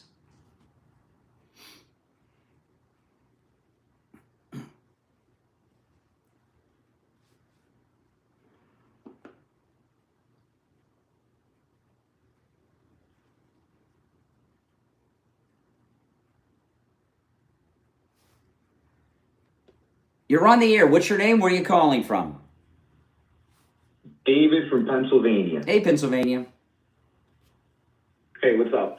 So when the New York Times reported the Epstein note with the prepubescent girl, it was a couple of weeks or a week or two before they actually released the note. Was it fake before they released the note, or is it fake after they released the note? I've never heard that story. I mean, now that's funny. Now you're making up stories that the New York Times hasn't even made. Oh no, I'm not. If you go to Google and you put prepubescent girl Trump Epstein note, it'll pop right up. You know, this is what we're talking about today. All right, MAGA. Do you want to be a part of the conversation? Oh no, I'm listening. I mean, it was the biggest story last year. Okay, if you want to be a part of the conversation, I'm cool with that. But you know, you have to act like a grown up. Cool. I know you're liberally impaired and all, but try to be decent for a moment. You're failing to acknowledge a note that exists. But all right, that's not. No, it does not exist. Now, the New York Times, Maggie Haberman. The fake laughter. I'm listening. Maggie Haberman, it's hilarious to me. Go ahead. Maggie Haberman at the New York Times told Democracy Now! That she has obtained a love note from Natalie Harp to the president. Why is the New York Times not printing this love note? To make them squirm. They did the same thing last year. To make them squirm. All right, appreciate the call. Oh my goodness. You're on the air. What's your name? Where are you calling from? Blind man from Fort Lauderdale. Hey up. What's up, blind man? It was going to actually blind colonizer, right? Yeah, notes may be a sensitive topic for you since you're blind and all. You can't read them. But what's on your mind? I guess if they're in Braille. What's on your mind? Yeah. The last time I called, you were talking about the war in Iran and how we won. Yes, we did. We won on the first day. Yes, we did. And you started comparing the Muslim fanatics, the Shia fanatics, to the World War II, the Japanese being loyal to the emperor. Some of the facts I didn't really understand because being an emperor is not a god, so everybody knows the Japanese. The Japanese. I'll educate you a little bit. The Japanese believed that their emperor was a deity. Okay, but have you heard of Shintoism? I'm not into talking about Shia and Shintoism and all that stuff. You know, that's not what we're talking about. I like to have people listening, not awake, not falling asleep. You keep stating that what's his name? The Secretary of State for George Bush, Colin Powell. You said he keeps saying that he went to the United Nations and lied and lied about weapons of mass destruction. Everybody knows that he was fed wrong information by Cheney, Rumsfeld, and George W. Bush. He went to. Oh, so you're saying Colin Powell was stupid? No, Colin Powell. They just said, "Hey, let's send a black guy over to do our dirty work, feed him some wrong information, and that's why." So you mean to tell me that Colin Powell, who reached the rank of 4-star general in the Army and was chairman of the Joint Chiefs of Staff, was so stupid that he was fooled by George Bush? And Cheney and Rumsfeld, I'm not saying ignorance. What about Condoleezza Rice? Did Condoleezza Rice lie to him too, or was she fooled as well? No, Condoleezza Rice knew it was a lie. Oh, okay. So so Condoleezza Rice, all of them lied to Colin Powell. Okay. Yeah. Okay. Because that's why in the second term, he said, I'm not going. I don't want to work for the Bush administration. Why would he do that? Because he went there. Cool. He went to the UN and lied. He held up this little vial that had salt in it and said, if this were rice and it could kill the whole country, all that stuff. Yeah. I remember that. And then lastly, but the last real debate that we had, the best debate I gave you, I pronounced a name wrong, or I got a name wrong. I said Ahmadinejad. It's Mahmoud. I maybe my memory is poor, but you and I have had debates. When was this? Oh, it was back in like July or something. I have no recollection of having any debate with you. Remember when I was saying the Palestinians are like Native Americans and stuff? Oh, when you call the show, these aren't like debates. These are discussions. You and I have had discussions. We've never had debates. Yes. So are you very excited where Florida's about to have... Hold on, don't go anywhere. You must be very excited, even though you're blind and all, that we're going to have a black governor. Byron Donalds. Oh, yeah. I missed your show.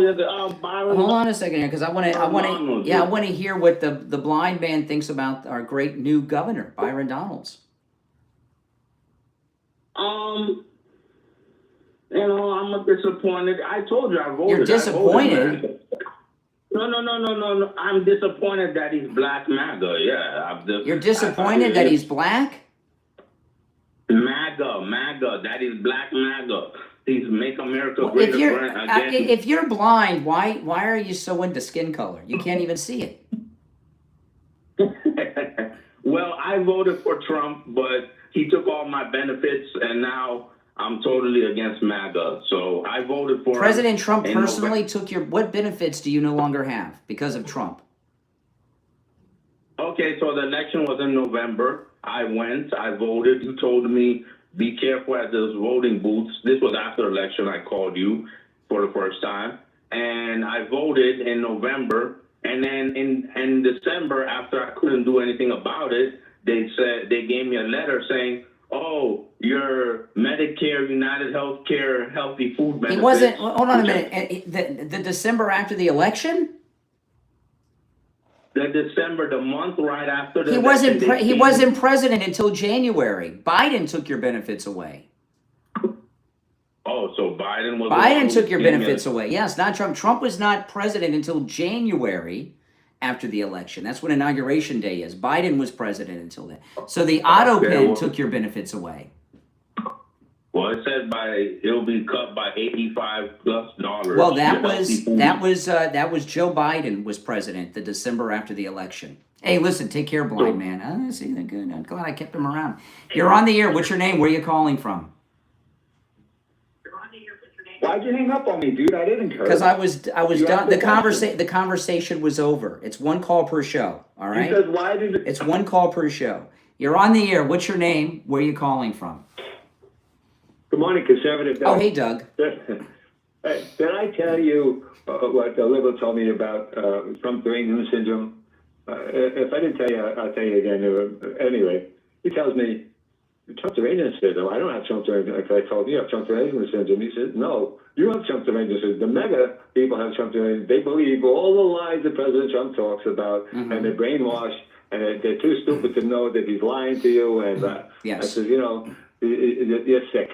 You're sick, I said, something like Natalie Harp, if they had any kind of information that was really, that was a real love note, the media who hates Trump, to have Trump derangement syndrome, and all the Democrats have Trump derangement syndrome, would have that 24/7 a day showing that Trump is having an affair.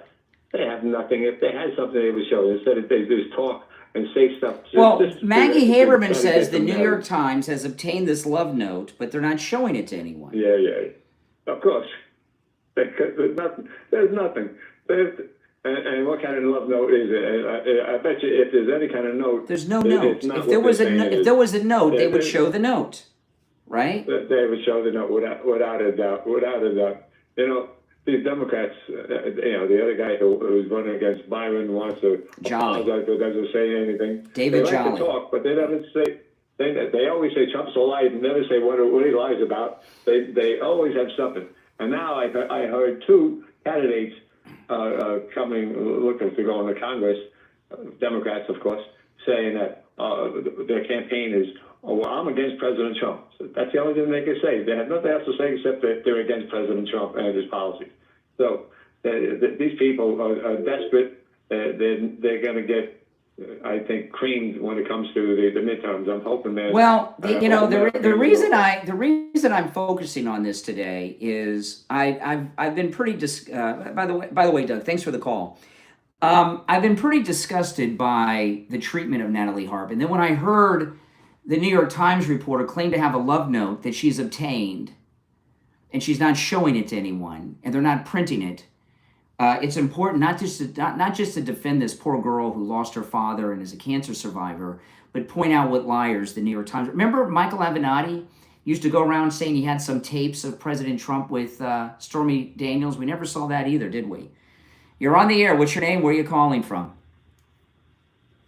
Yeah, Tom, Florida. Hey, so you're telling me that a guy who's had 3 wives cheated on all of them, right? Nope. That he can't have a side piece? Nope. Is that how you talk about women? Sure. Side piece. Is that how you Is that, talk excuse about, me, excuse me, is that normally how you talk about women? Side piece? Syndrome is flipped. Excuse me, what's a side Trump piece? derangement syndrome. Trump can do no wrong. What is a side piece? What is a side piece? It comes with KFC. You get your biscuit, you get all that stuff. You never heard of the side piece? Okay? You're literally such a schmuck. It's unbelievable. You can't even fathom that could be true. I tell you what, I know you don't have a side piece. Okay? You have to have a first piece to get a side piece. Guess what, pal? What? Think what you want to think, but at the same time, you keep supporting your boy, buddy. Let me ask you this. No, let's try to have a serious. Let's try to have a serious conversation for a moment. Let's try to have a serious conversation for a moment. Okay? Yeah, like your serious radio show. Yeah, okay. Very. Can you turn down the volume in the background? Can you turn down the? Yeah. Can you turn down the volume in the background? Yeah, sure. That's a side piece. Go ahead, Brian. What explain to me this in a serious manner, okay? Maggie Haberman of the New York Times. I want you to listen to this. What I'm going to say to you, because I want a thoughtful answer from you. Okay, the New York Times reporter says she's obtained this love note from Natalie Harp to the president. She's obtained it. Why would the New York Times not print the love note and show the love note? Why are they suppressing the love note if they've obtained it? Brian, the matter of the fact is this. Due to the fact that you can't even entertain a man who basically is pretty healthy, doesn't really No. anything. If the New York Times, hold on, the New York Times says that they've obtained. I care less what the New York Times says. They're the source of the story. They started this whole story about the girl. You know? Okay, so if they had a love note from the president's mistress to the president, why would the New York Times not print the story? Why would they not print the letter? Why would they suppress the letter? What? Where did the letter even come from then? She was at the White House and obtained it through White House sources. Okay, so you're telling me that it's not worth telling, but then we still know about it. No, the New York Times, she said, I'm going to play, after the break, I'm going to play the clip again. I can tell you're confused. I know. It's not logical, is it? All right, take care. Oh, my goodness. Oh, my goodness. All right, if you're on hold, stand by. It's the Steve Kane Show, Florida's longest running radio show on the radio since 1977, celebrating 49 years on the radio. I want to talk about life imaging. You know, August is National Wellness Month. And not only is it the perfect time during National Wellness Month to go to life imaging for your heart scan, this is something you want to do every year. So make August your annual heart scan from Life Imaging. They're saving lives over there. You know, it was amazing. It wasn't long after I started talking to you about life imaging that I started hearing from listeners who said, hey, I took your advice, Brian. I went over and had the heart scan, and I found out that I have blockage. I had one listener that had blockage in every one of their arteries. It was different in each artery, but they had it. And they had no symptoms They also, another listener asked them about the cancer screening, like I often tell you to do. Got the cancer screening, found out they had a tumor. They had no idea. Make August the month. You get proactive about your health. Go over to Life Imaging. You know, they have locations in Broward, Palm Beach, Dade, and in Orlando. When you're over there, make sure you ask about their full body cancer screening and virtual colonography and say goodbye to sedation. Call now for your free heart scan with a few minimum requirements, valued at $699. From your cell phone, call pound 250 and say free heart scan. You'll be connected in seconds. That's pound 250. Just say free heart scan and you'll be connected in seconds. Callers on hold, stand by. We'll be right back. You know, even he didn't have the guts to try to say that they would sit on that. Let me pull it up again. Let me pull this up again and play it for you guys. This just does not, as Steve would say, pass the smile test, okay? Okay, here it is. Okay, so this is Maggie Haberman. She's the New York Times reporter. She has this love note, listen, on Democracy Now! And there may have been others, but these are the ones we know about. The White House has refused to answer any questions about any of this. Or Natalie Harp, who is its ever-present aide, who is known as the human printer, as Jonathan and I described at length in Regime Change. She alarmed the Secret Service during the campaign because she left him these adoring letters in his personal spaces, in his private quarters, one of which said, "You are all that matters to me." She prints out pieces of good news for him and searches on the internet for information he wants to see. She is an alternate channel for reaching the president. And how do you know about that note? You are all that matters to me. That she left for Trump. Wow, they've obtained it. Without, hear that?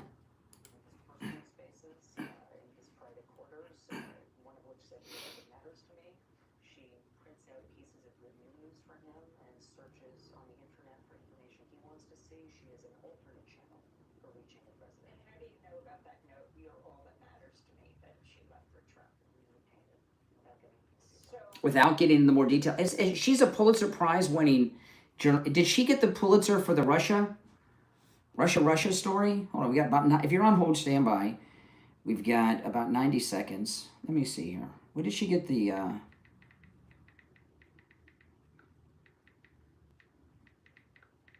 what did she get the Pulitzer Prize for? Was it the Russia story? Obtain means you have it, you got it. We've obtained it. Yeah, she has a lot of nerve.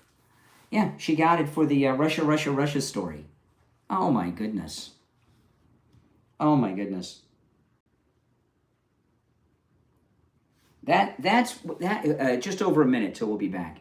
Wouldn't you stop using that credit after it was exposed? Oh my goodness.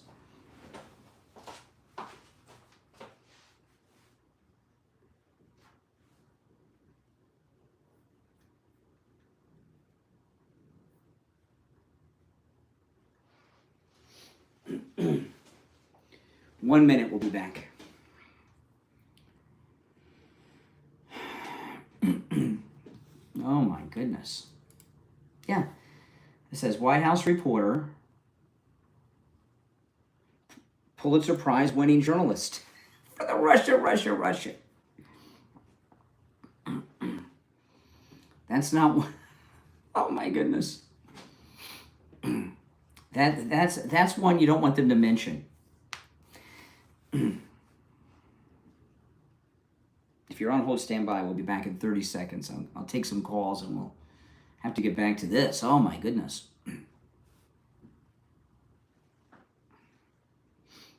All right, 15 seconds.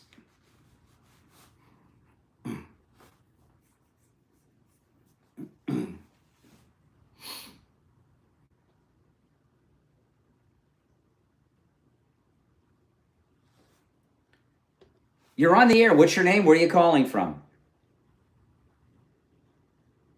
Okay, there you go. There's the left.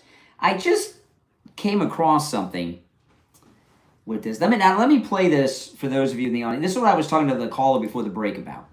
Okay, so the story's been going around on CNN for the last 3 days that the president is having an affair with Natalie Harp, who's his private secretary at the White House. Okay, they've been running with this story for 2-3 days now, hardcore on CNN.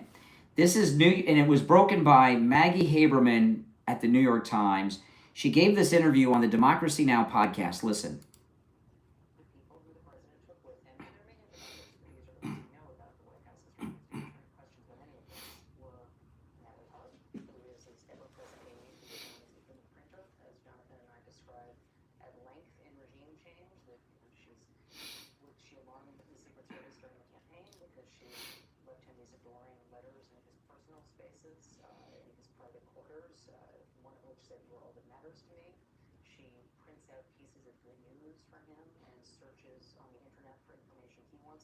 She is an alternate channel for reaching the president. And how do you know about that note? You're all that matters to me that she left for Trump. We obtained the love note without giving more detail. Now, she is being billed. She's a New York Times reporter. She co-authored that book. And they have her on the screen. It says Pulitzer Prize winning journalist. Maggie Haberman, Pulitzer Prize winning journalist. And I couldn't believe she has the guts to use that credit still. So I went during the break and just double checked because I couldn't believe she'd be so arrogant. She got the Pulitzer Prize for the Russia fake news story that's been totally debunked. And which shows that she's a fake news reporter. She's got a Pulitzer Prize that proves she's a fake news reporter. Now, a couple things here. One, there's no way that she has a love note from Natalie Harp to the president, and they're not printing it. That's number one. That's not even that idiot I talked to before the break, he couldn't even wrap his mind around that, right? So there's no way. So the story is totally bogus, okay? But she's also, so you gotta, why wouldn't you say more about that? Why is it not on the front page of the New York Times? Why is it not on X? Why are you not showing it on television? Also, now think about this, okay? So the story is that they're reporting the president's having an affair with this young woman in her 30s. She's writing him love notes, and they're just leaving love notes around for New York Times reporters to come in and steal. What's the penalty for stealing a document of any kind from the White House? Where did this letter come from? Where did they find it? Did they see it and grab it? Did somebody give it to them? There's been a theft from the White House here, if the story were true. And you don't get less credible than a Pulitzer Prize winning journalist from the New York Times who won the Pulitzer Prize for the Russia story. This Natalie Harp story is going to die quickly. Because of her giving this interview, telling this lie. I hope other people pick up on this like I've done today, because this seems to be the big story of the day. If you notice, we haven't heard any updates on the starving sailors on the Abraham Lincoln for days now. That was a fake news story. That story's gone, right? What happened to the starving sailors and Marines on the Lincoln? No updates on that. And they replaced it with this fake news story. You're on the air. What's your name? Where are you calling from? Hello, Brian. This is Randy from New York City. All right, Randy in New York City. How are you today, brother? I'm doing well. What's on your mind? Can you turn down the volume in the background if you don't mind? Yes, I'm sorry. Whatever device you're listening on. That's a great show. That's the best show I've ever heard going on there in the background. Hello, can you hear me now? Yeah, I can. Okay, so what's on your mind, New York? Nothing. What's the topic on the day? Nothing. See, this is how Mamdani got elected. New Yorkers have nothing on their mind. Oh, I didn't vote for that schmuck. Yeah. Okay. I didn't Who'd you vote for? Schmuck. Who'd you vote for? No one. I don't believe in it. You don't believe It's in all voting? political theater. You don't believe in voting? No, the big Zionist elites like the Saudis and Benjamin Netanyahu, they all go in a room in the back rooms and decide everything for us, and then figure out who the top goy is going to be to fill that mantle. What do So you? right now What, it's let me Trump, ask you. You're in New York. Things are pretty rough up there. What do you? Sorry, excuse me? You're in New York City. You said things are pretty rough out here. What do you do for a living in New York? Yeah, I'm actually a home health aide. Oh, okay. You're a I home take care of health the aide. elderly. I work 50 hours a week, breaking my back, busting my hump. So you work. Barely making a living. Yeah. Well, you know, when you live in the high taxation of New York. Yeah. So you believe. out So here. this is interesting. So you think the Jews are behind the elections? Why would? No. Yeah, you said No, Netanyahu, the no. Zionist. The Zionists are Jews. No. Hold on, may I? I said the Saudis. You said the Zionists. They've all teamed The up. Zionist. Okay. Did I say Saudis? Hold on. Slow down for a second. You said Zionist. That's the Jews, right? Yes, I did. Why? No. Zionism and Judaism are two completely different things. brother. Oh my goodness. Are you sure you're a home health aide and not a patient? I might be. Okay, that's what I thought. Okay, now we're getting to the truth. Okay, that makes more sense. That makes more sense. What would you? Well, explain to me why a Jew would want a Muslim mayor of New York. Why would Netanyahu want a Muslim mayor in New York? Right before Mamdani was elected, he sat down for brunch with a group of big Hasidic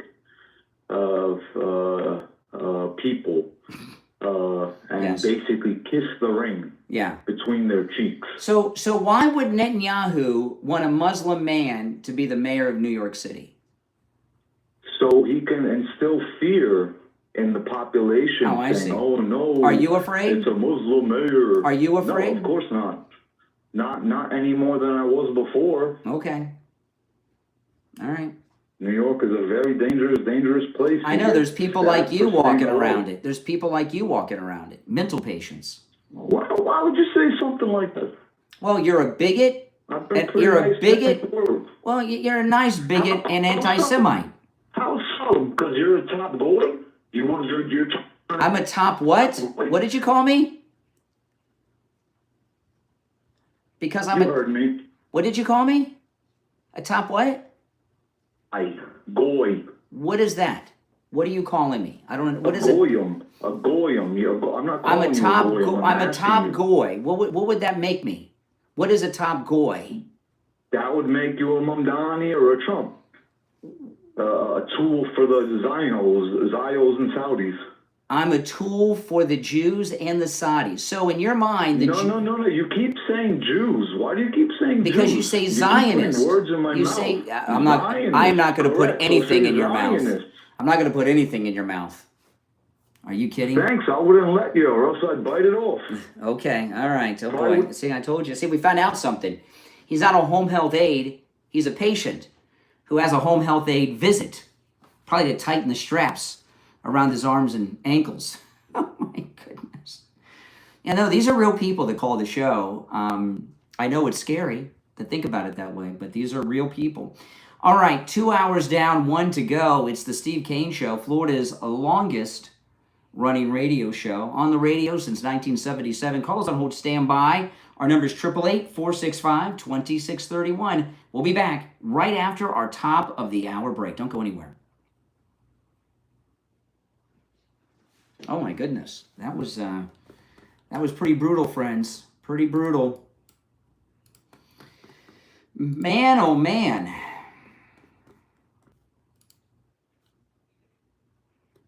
This is nuts. I know, it's crazy. Crazy.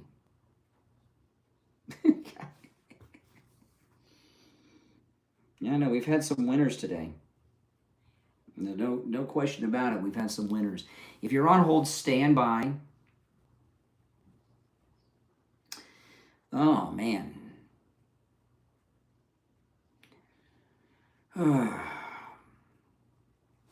crazy callers. Well, that's the business. You know, if we limited the callers to people that were normal, you know, you're taking out a huge bunch of the caller base of programs.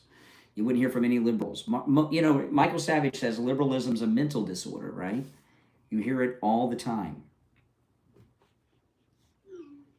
Watch, he's calling back. I'm sure this is him. Hold on. What's your name? Where are you calling from? Hey, what's up, bro? This is Randy. You got so afraid. It's one. No, it's one call per show. It's one call per show. We're in break now, but it's one call per show. I just wanted to speak to you, not on the show. Yo, you're on the air. No, you're on the air. Why? Because it was time for a break. I had to take a commercial break for the top of the hour. America or Israel first? I'm not answering your questions.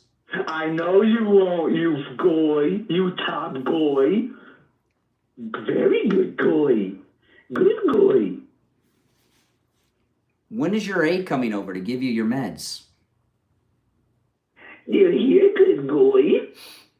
What kind of accent is that? What kind of accent is that? What kind of accent are you trying to do? I'm trying to do a goy accent. I don't know what that is. You don't know what goyim are? That's what the chosen refer to us as. Oh, so I'm what you are? Yeah, we are goyim. Okay. If we're not what? If we're not, it's either Jews or Gentiles. Are you a Jew or are you Gentile? I'm not answering any of your questions. Oh, that's maybe your listeners would like to know. How about that? Not for me, for your listeners. Would like to know what? Brian. Would like to know would what? Like to know the answers to these questions, such as America first or Israel first. If people that watch me know, people that listen to me know. Mr. Brian. Hey, listen, I got to run. I'm coming back, but it's one call per day. Don't call back. Don't call back. Don't call back. Or I'll call you back on another day. You can call on another day. That's correct. You can call on another day. Oh, my goodness. Didn't I tell you he'd call back? He's nuts. Oh, man. No, we're still in commercial break. You think I'd put that back on the radio? Are you kidding? Doc from Texas makes Brian look like a fool. That's probably Doc from Texas in the chat room saying that.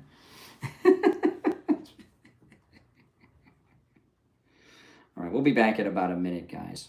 A little less than a minute. Oh, my goodness. Unreal. Less than a minute, we'll be back. Oh, my goodness. Okay. 35 seconds.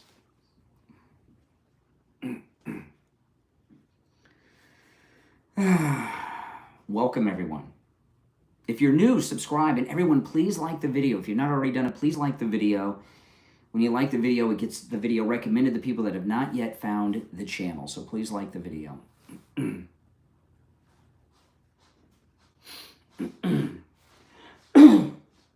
15 seconds.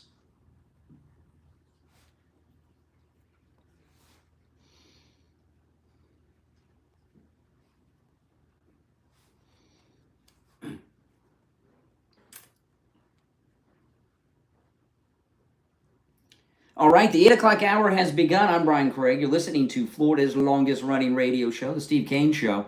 We've had some real winners on the phones today, huh? You know, Michael Savage was right. Liberalism is a mental disorder, no doubt about it. And there seem to be some flare-ups in the audience today. If you're on hold, hang in there. We'll get to some more calls as the show goes on. If you'd like to call in, the number's toll-free, 888-465-2631. Oh, man. You know, Lincoln Riley, you know, when that illegal alien murdered Lincoln Riley, remember what she was doing? She was jogging. And he grabbed her to try to rape her. And he killed her. He didn't rape her, but he killed her. She defended herself. Listen to this. A 42-year-old mother was fatally stabbed by an El Salvadorian illegal alien in Great Falls, Virginia on Monday. Her name was Carmen. She was stabbed to death on a walking trail by 19-year-old Alexis Antonio Cadillos Campos. The two were known to each other and in a romantic relationship, authorities said. According to authorities, he repeatedly stabbed Carmen and then doused her with gasoline. The Department of Homeland Security, the Biden administration hand-delivered Alexis Antonio Cadillos Campos, got a lot of names. We'll add inmate to that, killer, to the streets of Fairfax County. He's a criminal illegal alien from El Salvador who was arrested by the Border Patrol in 2024 after illegally crossing the Biden administration's open border near El Paso. After his arrest, he was released into the interior of the country. So Biden, they had him and they let him go. The Biden administration, this is the statement from Homeland, the Biden administration unleashed millions of unvetted illegal aliens into American communities. Oh my goodness. This is a bad guy. I mean, you look at this guy. He's got some type of grill going on. This is the press conference.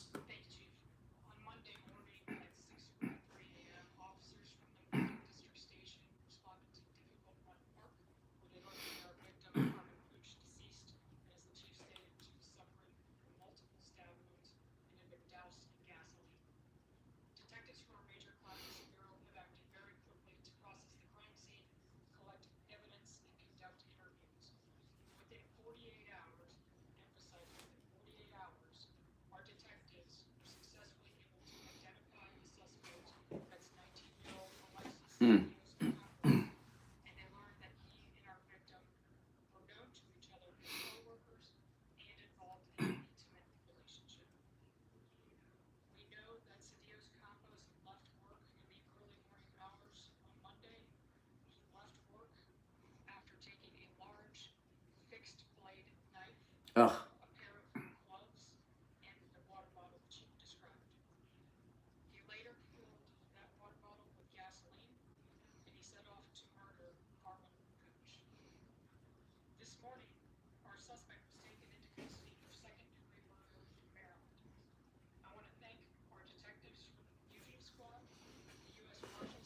Okay, so there's one woman dead because of one of Biden's dreamers. And then you saw this, the boat that capsized in New York. Listen to this.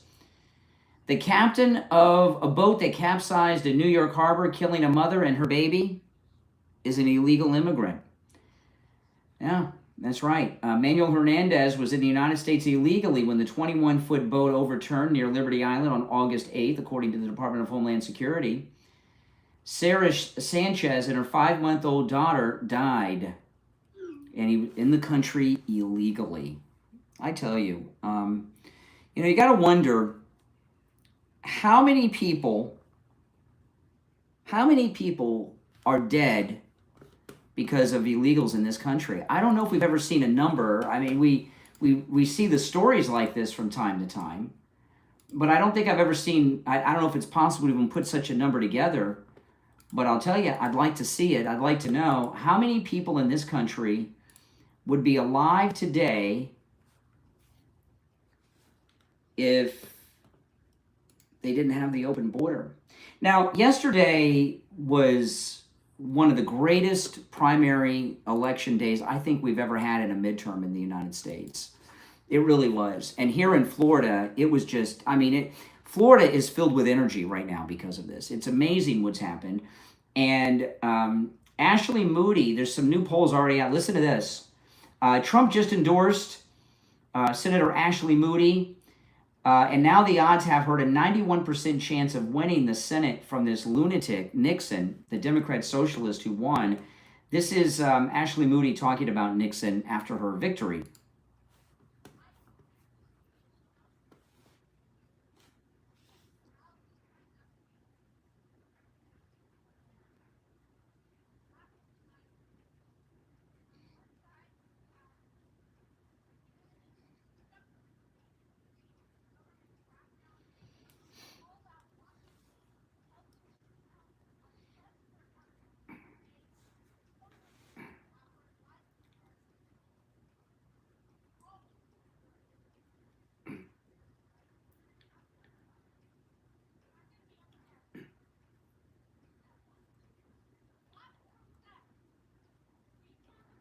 Yeah.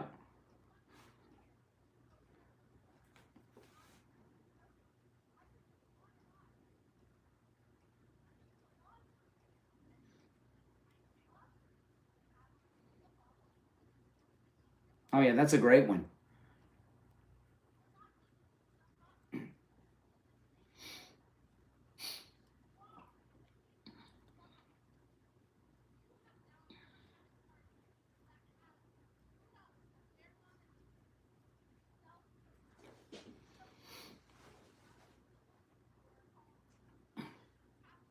Mm.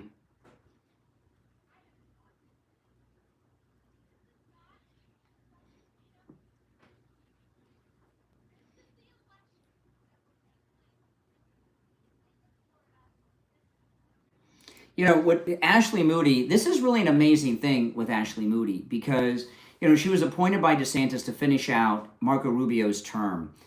And the historically, when someone is appointed to finish out someone's term like this, they're generally not reelected. They kind of just fade away, and they have the title of Senate, and then I don't know what they do with that. And usually, and we've seen this happen before in races, usually they're just political hacks that have sucked up to the governor that makes that appointment, right? And she is so strong and so awesome. She's a strong supporter of the Save America Act, and she's going to clean house with this woman. I mean, Nixon is done. And you know, I was at the end of yesterday's show, I was talking about this. They're trying in the media to act like, oh, there's been this great Democrat socialist victory in Florida. No, the opposite is true. If Vindman would have won, thankfully he didn't, but I don't even know if he really wanted to, tell you the truth. But if Vindman would have won, it would have been an entirely different campaign, because Vindman, all he would do would talk about January 6th and Trump, and Ashley Moody, who's very good, would be more on a defensive stance than on the attack like she's doing. And as I was saying earlier in the show, when you're responding to the other side, you're losing. When you're setting the narrative, you're winning. And Ashley Moody is setting the narrative. And you know what? She very well, I'm telling you, Florida is the most important state in the Republican Party, followed by Ohio. She could find herself being the running mate to J.D. Vance when he runs for president. She's very good. She's very strong. She doesn't put up with any crap. And she's calling out this Democrat socialist. And what's going to happen with Nixon, Nixon's going to become the face of Democrat socialism and show how stupid and insane it is. Now, I'll tell you what blows my mind is Coastal Weight Loss Secret, the home of the metabolic reset. And, you know, I was talking yesterday how I went out and bought a new jacket, because my jackets, my shirts, they weren't fitting me. I needed new shirts. I needed a new nice jacket. And it's because I've lost all this weight and I've kept it off thanks to Coastal Weight Loss Secret. And I didn't understand why I kept the weight off without any effort, because I'm really not I just keep it off now. You know, Coastal Weight Loss Secret got the weight off, and I've been, how is it so easy to keep off the weight? And Dr. Zuckerman, he told me, he reset my metabolism. You know, Coastal Weight Loss Secret has helped thousands of patients like you and me over the years, and they've learned a lot that lasting weight loss isn't about finding another diet or a quick fix. It's about resetting and improving your metabolism. And Coastal Weight Loss Secret has created their doctor-developed metabolic reset. And they stand behind this program. They've spent years refining the process, and they've worked with thousands of patients. And I'm one of them, and it's awesome. They've built this program around the science of metabolic health, and it's also set up around the habits and strategies that have consistently produced results for their patients. So give them a call and schedule your no-charge consultation. Remember, Coastal Weight Loss Secret, they offer virtual appointments. So no matter where you're located, you don't have to go into the office. You can do everything through a virtual appointment. Give them a call and schedule your no-charge consultation right now. 561-359-3418. 561-359-3418. That's 561-359-3418. 3418. And online, coastalweightlossecret.com. Call us on hold. Don't go anywhere. We'll take a break and be right back.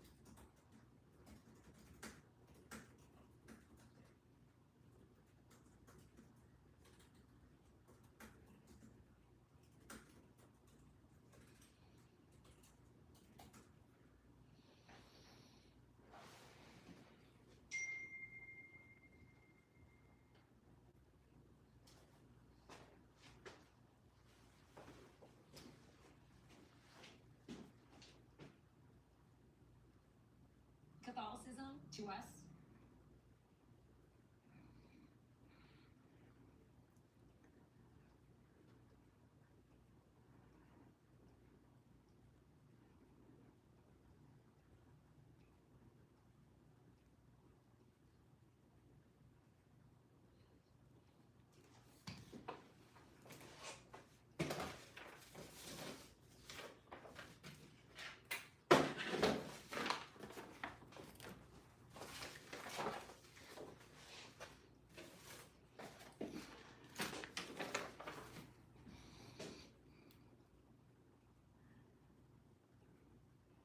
Okay, we'll be back in about a minute, guys.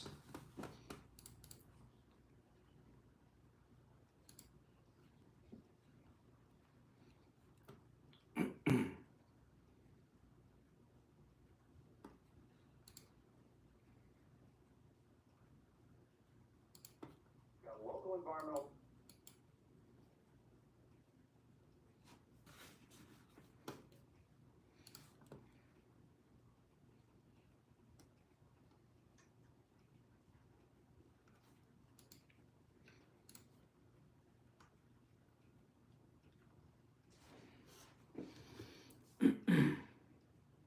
About 30 seconds, we'll be back.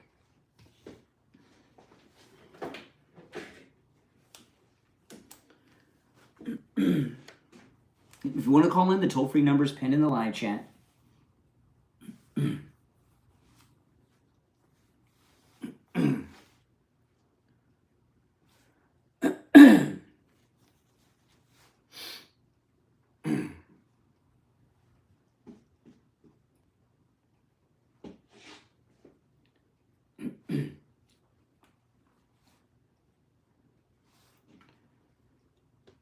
You're on the air. What's your name? Where are you calling from?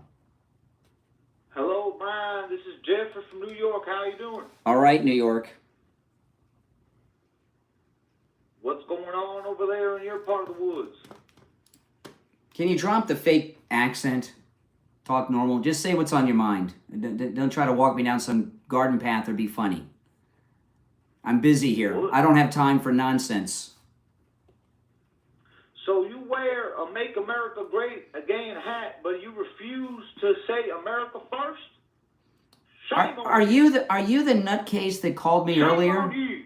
Are you the nutcase that called me earlier? I was listening. How dare you? What How dare what kind of accent are you trying to do You're a here? disgrace to MAGA. Mm-hmm. Disgrace to MAGA. Mm-hmm. Well, then you should love me even more, right? But you won't condemn and say America first. Mm-hmm. And because you're in Florida. Listen, your call earlier was a good call, okay? But it's one call per day. I know you're new to the program, and you told me that you're a mental patient, so I give a little leeway to that. I think you have me confused, sir. But I think you're the one who needs mental patient and medicine. okay, all right. Well, there you go. I'll go and get it. All right, now, oh my goodness. No, these are real people that are listening to the program, guys. These are real people.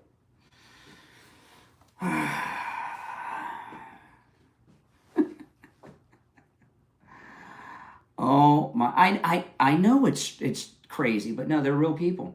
I tell you, when we're in this election season, I just came across something on X that I got to share with you. If you're on hold, stand by. There's a lot of things that the Democrats are going to pull. And one of their biggest tactics is pretending to be one of us, MAGA. And I just saw that this is one of the traps they're trying to get us involved in. All right, I just saw this on X during the break. From something called MAGA Voice, okay? And they got a picture of Derek Chauvin, and they wrote this. Elon Musk, in front of his 241 million followers, calls for Derek Chauvin to be released. It's been long enough. Release Derek Chauvin. They've been trying, fake Republicans, fake MAGA, have been trying to get MAGA people to get involved in this movement to release Derek Chauvin.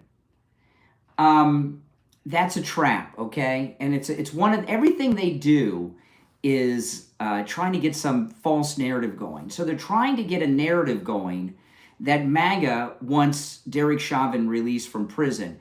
And they're trying to get people like you and me to talk about it and agree with it. Don't fall for these traps, guys, okay? I tell you, you can never trust a Democrat. All right, let's go.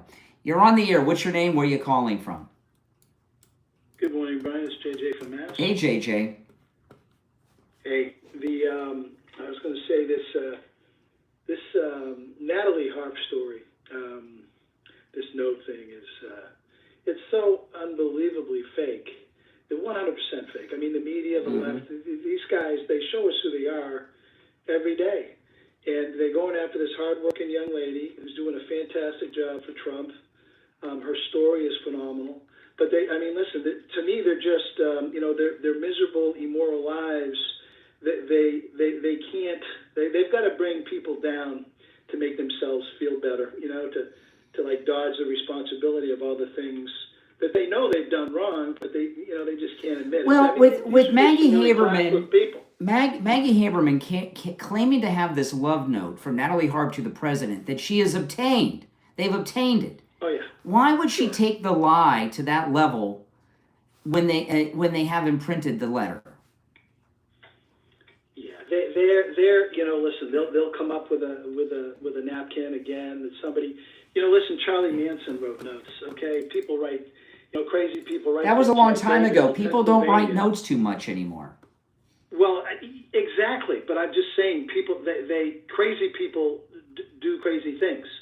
David from Pennsylvania talked about this poor girl that was, she's mentally ill beyond me. She's psychiatric ward, patient one. Mm-hmm. And you got, and who was the other guy talking about we have TDS because we believe Trump. I mean, look, the note, the bad food from the Abraham, these are recent, the Abraham Lincoln story. Mm-hmm. You brought Avenatti with the tapes. We've got Pencil Neck where the evidence is in plain sight. These people, they lie for a living, and guys like Tom from Florida and then the guy from Pennsylvania, they think that we're wrong for believing Trump. Trump is one of the most, to me, Trump represents goodness. He's not perfection, but the intent and the will, to do the right thing, to do what's best for our country. For the betterment of we the people. What we're at the same listen, time, they tried to get this narrative going over the weekend about the Lincoln, the starving sailors. That failed. That's over. I haven't seen a story on that in 2 or 3 days. Right? Today's Thursday, and I know I covered it on Monday, maybe Tuesday, but I think just Monday because it was election day. That's gone away. So here these are like trial balloons. They're throwing all the spaghetti at the wall to see what will stick. Now they got this Natalie, and I'm really concerned about Natalie Harp. Her father took his own life, and not only that, she's a cancer survivor, and and she's a young girl, so it makes sense that she's close to Trump and is the father figure in her life. I get that. But, to bring down these lies and this is a worldwide story against someone who's had so much tragedy between the loss of her father and her cancer and all of that, and then to put these pressures onto her, it is so beyond the boundaries of good taste. And what they're doing is sick, twisted, and quite dangerous, frankly. And no class. I mean, they got zero class, no taste. I mean, None. Plumbing. Plumbers often say, hot on the left, cold on the right, and Democrats don't flow uphill. They are so nasty, evil, these people. And I think, though, with Natalie, I mean, she is close to one of the, she's close to a very good man, the president. And there are other very good, I mean, the cabinet is full of good men and women. Mhm. She's got an awesome, I think she's got a very good circle. Well, Laura Got a Loomer, good circle around her. there's a couple things. Laura Loomer has said at least twice in the last 24 hours that she thinks these things are coming from somebody inside the White House, that she's got a lot of enemies inside the White House, that staffers are leaking this. She said it twice. And she said there's a lot of jealousies inside the White House, and a lot of it's directed towards her because she's kind of a gatekeeper. Yeah, I think Trump. Well, that's not good. But here's the thing. I think when you're when you're basically you're kind of the right hand or the left hand of the boss. I think that his will, that fight, that strength from him. I think it strengthens you. When you have to be that, so I think she's got it in her. I think she's a fighter. I think she's going to be like Trump. I mean, if she wasn't around Trump as much, she probably wouldn't get attacked from within, if that is in fact what's happening. I don't know. I mean, what they've done to her, they're accusing her of being the worst thing a woman can be. They got the scarlet letter on her. They're calling her a homewrecker. They're calling her a lot of things that I'm not going to say. You know the words. I don't have to say them. And they're also the left wants that. The left wants that narrative in a major. The left wants that. They want that narrative. Well, this is what I'm attempting to do today. Is I'm hoping some other people like me will grab onto this Maggie Haberman, who has the nerve to go around promoting herself as a Pulitzer Prize-winning journalist from the Russia story that's been debunked, and start asking her to produce this letter that she's obtained, this love letter. Let's see it. Yeah. And by the way, since it's the actual letter, let's do some testing. Let's see. Let's test the paper, the ink. Let's test for fingerprint. Let's do it. Let's do the whole 9 yards. Maybe Kash Patel would offer the FBI lab to do it. Yeah, this is such a, this is the help me, I'm sick type. This is what, the lights, a restaurant's opening up and they got all the lights going up into the sky around this lady. There's so much, it brings so much attention to her. I mean, just think about it. There's not going to be anything. There's no freaking note. I mean, they're going to write one. They're going to have somebody probably go to where they, maybe they'll go to L.A. and have some of the homeless people who signed for, to vote. Let me tell you, if they had this love note, that would have been printed with the story showing the note. That would have, if this note existed and Maggie Haberman had it, she said we've obtained it. That would stop all of the news. That would be a big freaking deal. It would stop the entire news cycle. Would stop. It would stop the world if this and to have this valuable note and say that you're not showing it and refuse to comment on it it doesn't pass that smile test that Steve's always talking about. Well, when decent people see this type of evil, I mean, I heard, when evil isn't punished, it wakes the righteous. It builds, and then it falls on you like a tsunami. Well, listen, I got to run for the break. That's where we're all right, I got to take the bottom of the hour break. Thanks. If you're on hold, stand by. It's the Steve Kane Show. I'm Brian. Back after this.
We'll be back in about 90 seconds, guys.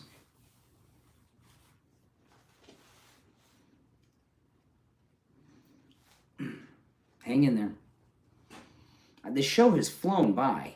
I can't believe how fast the show's gone by. I mean, we have less than 30 minutes left.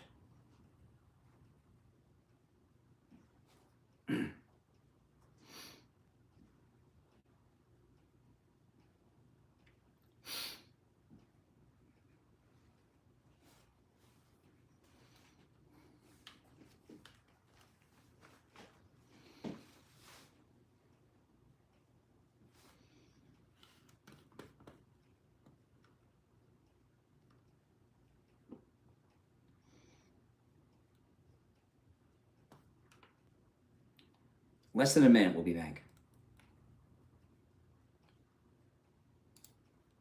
Natalie Harp and I look very,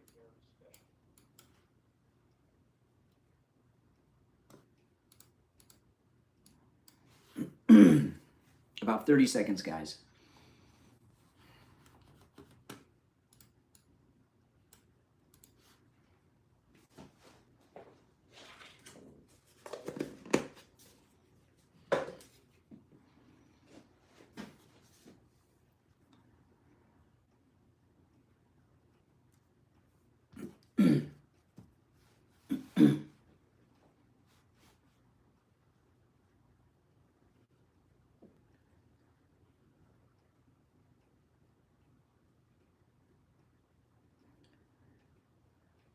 All right, we're back. I'm Brian, Steve Kane Show, Florida's longest running radio show.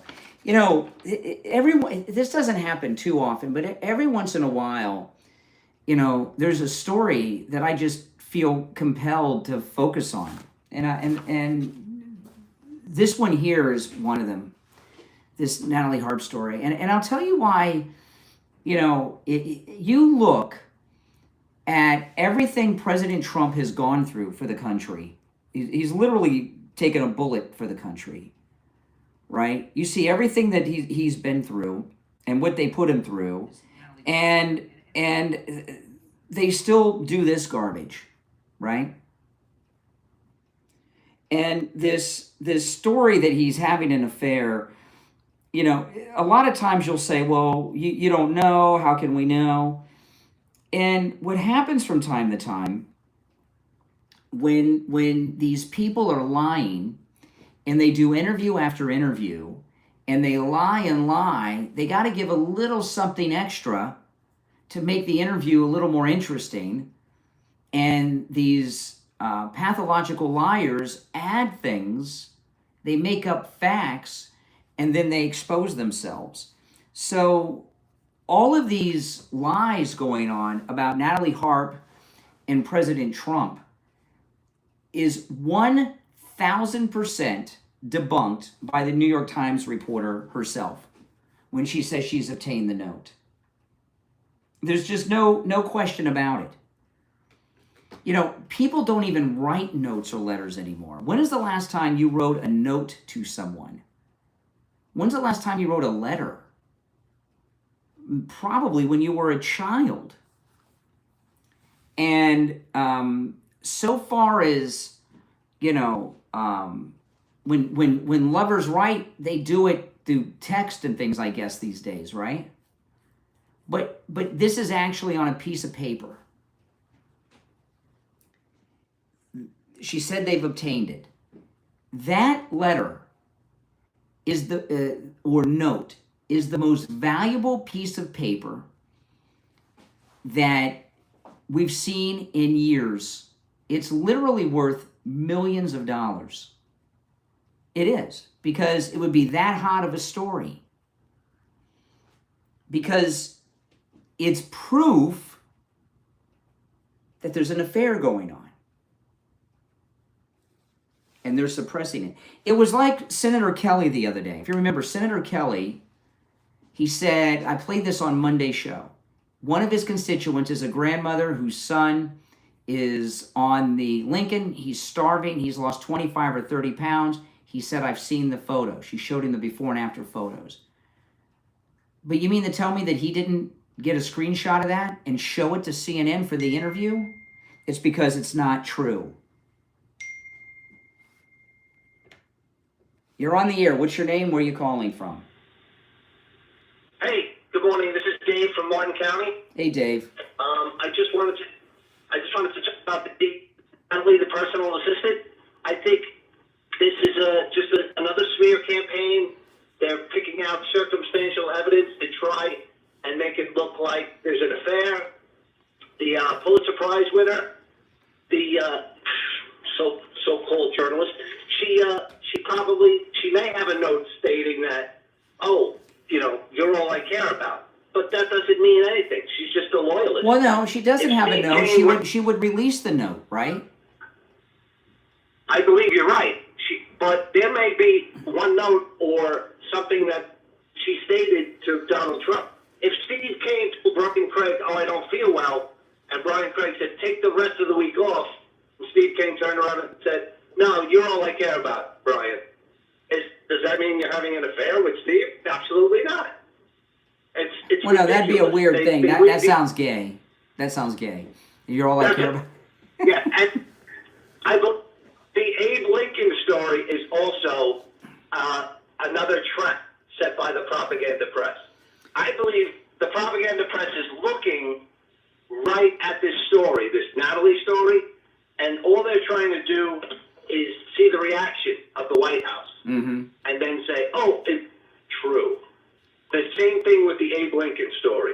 They spread this story that we're not able to feed the people on the Abe Lincoln. We're not able to pull up a supply ship and offload food all of a sudden and keep these personnel. I believe they want the White House to show images of those personnel on the Abe Lincoln and then turn around and say, hey, you can't do that. You can't show images of personnel on a warship. Whatever. They dropped the story. There have been no follow-ups on that story for days now. The Lincoln. They've told it's gone. Yeah. Listen. This is what I'm doing. I'm calling out the New York Times, and I can only hope that people out there listening can share today's program with others, so we can get other people like me calling on Maggie Haberman to produce this note that she's suppressing. I want to see it. Yes. That's how confident I am. I agree. I think the Abe Lincoln story, the White House is not biting on the trap. They're not going to do it, and that's what we're doing. Absolutely. All right, well, listen, They're thanks. looking for... I appreciate the call. Take care. All right, you take care, too. Great caller. Great points, great caller. And I'll play the rest of her comments. I'll start it from the beginning. This is Maggie Haberman, who won the Pulitzer Prize for the Russia hoax, okay? And in the beginning, she's talking to the note. This is on Democracy Now! She was a guest on Democracy Now!, which is a left-wing program.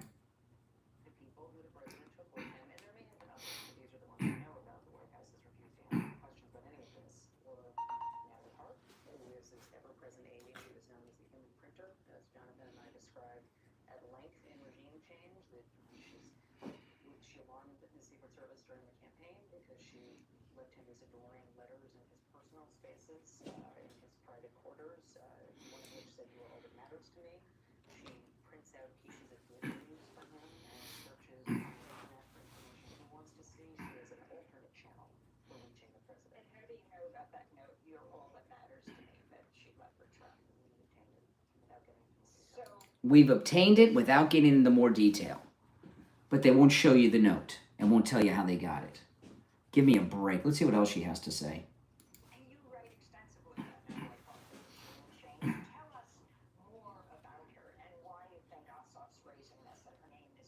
Oh my goodness.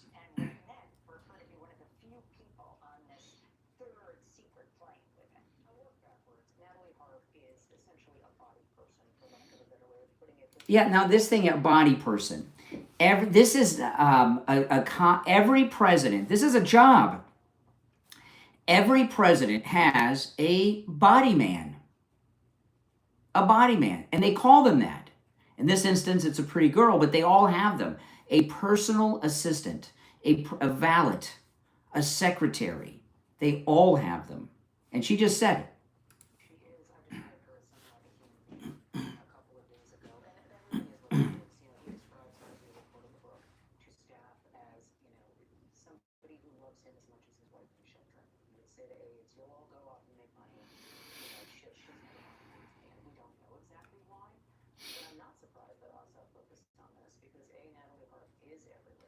She literally is in almost every Oval Office meeting. She was there when Jonathan and I went in to interview the president as a fact-checking interview for this book. Ossoff, I believe, was trying to get a reaction, and he did. And the White House did. And he was obviously making an insinuation. It goes further than our reporting. Trump is traveling with other people, but she's a taxpayer on good snapper. It has not been appropriate to get asked a question about her by a reporter, and the president, all he did was draw further attention to this. You know, I'd really like to see the FBI send a subpoena demanding that that note that was obviously, if it exists, was stolen from the White House. Are you in pain? Then why haven't you gone to see Dr. Philip Appleton yet? I tell you, I haven't seen Dr. Appleton in a while because I haven't hurt myself, right? He's rid me of all my pain. 7 times he's done it. And one day, Doc, if you're listening, one day I'll hurt myself again and I'll be over there right away.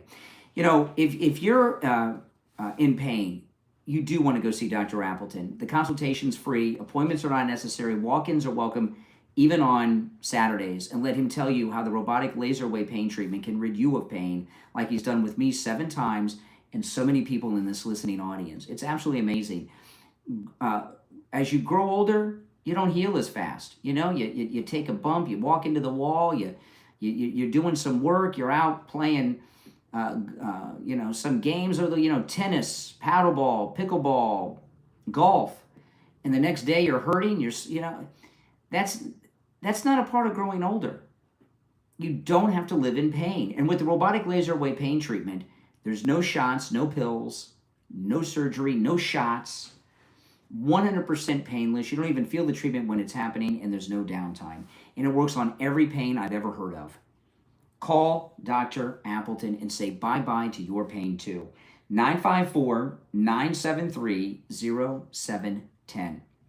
954-973-0710. 954-973-0710. And online, AppletonCairo.com. We'll be right back.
William Youngerman from the offices of William Youngerman Incorporated with the Morning Gold and Precious Metals Report. William Youngerman, how are the metals looking today?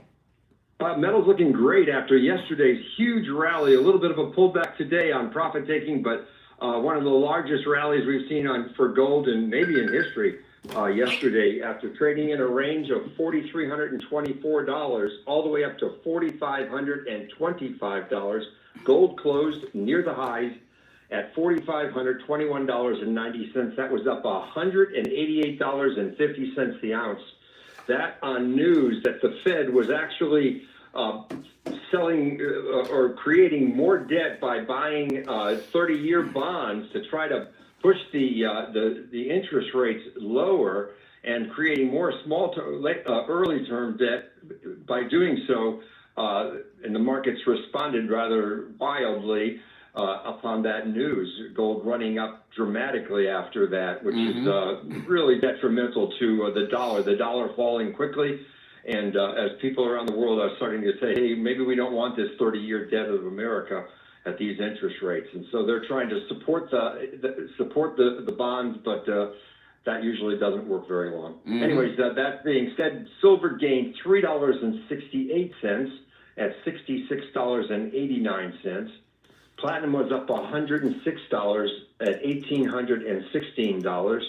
And palladium gained $52 at $1,320. So you got a $188 rally on gold in one day. Wow. This morning, we're looking at gold right now, $4,466.60. That's down $55.30 after trading at a low this overnight at $44.50 and a high of $45.28. So right now, silver down 69 cents at $66.20 the ounce. Platinum down $22 at $17.94, and palladium down $17 at $1,303. So not bad considering the big run yesterday. Absolutely. And, William Youngman opens up at 10 a.m. So if you want to call, remember, no matter where you're located in the world, you can do your transactions over the phone and through the mail. The number is 1-800-327-5010, 1-800-327-5010, or stop in. He's in Boca at 150 East Palmetto Park Road in Boca on the first floor of the Bank of America building, immediately east of US 1 Federal Highway on the south side of Palmetto Park Road. And when you go into the Bank of America building, William Youngerman is in the lobby directly across from the bank. And online, you can find both his address and phone number, williamyoungerman.com. All right, William Youngerman, we'll finish out the week tomorrow. Okay, have a great day. Thank you. You too. Take care. All right, if you're on hold, stand by. I wanted to play this clip because I don't want you guys to think I'm avoiding this, and this is important. This is Darlene Graham at the debate the other night. And remember now, Darlene Graham is in this runoff, right?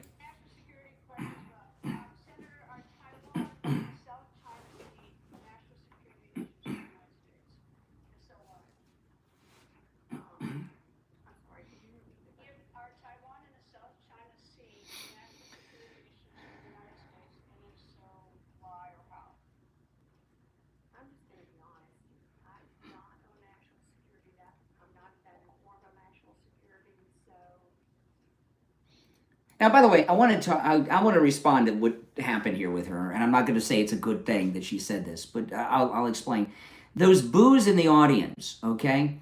I went to one of these congressional debates once with Steve, and the way it works is each campaign gets a certain number of tickets.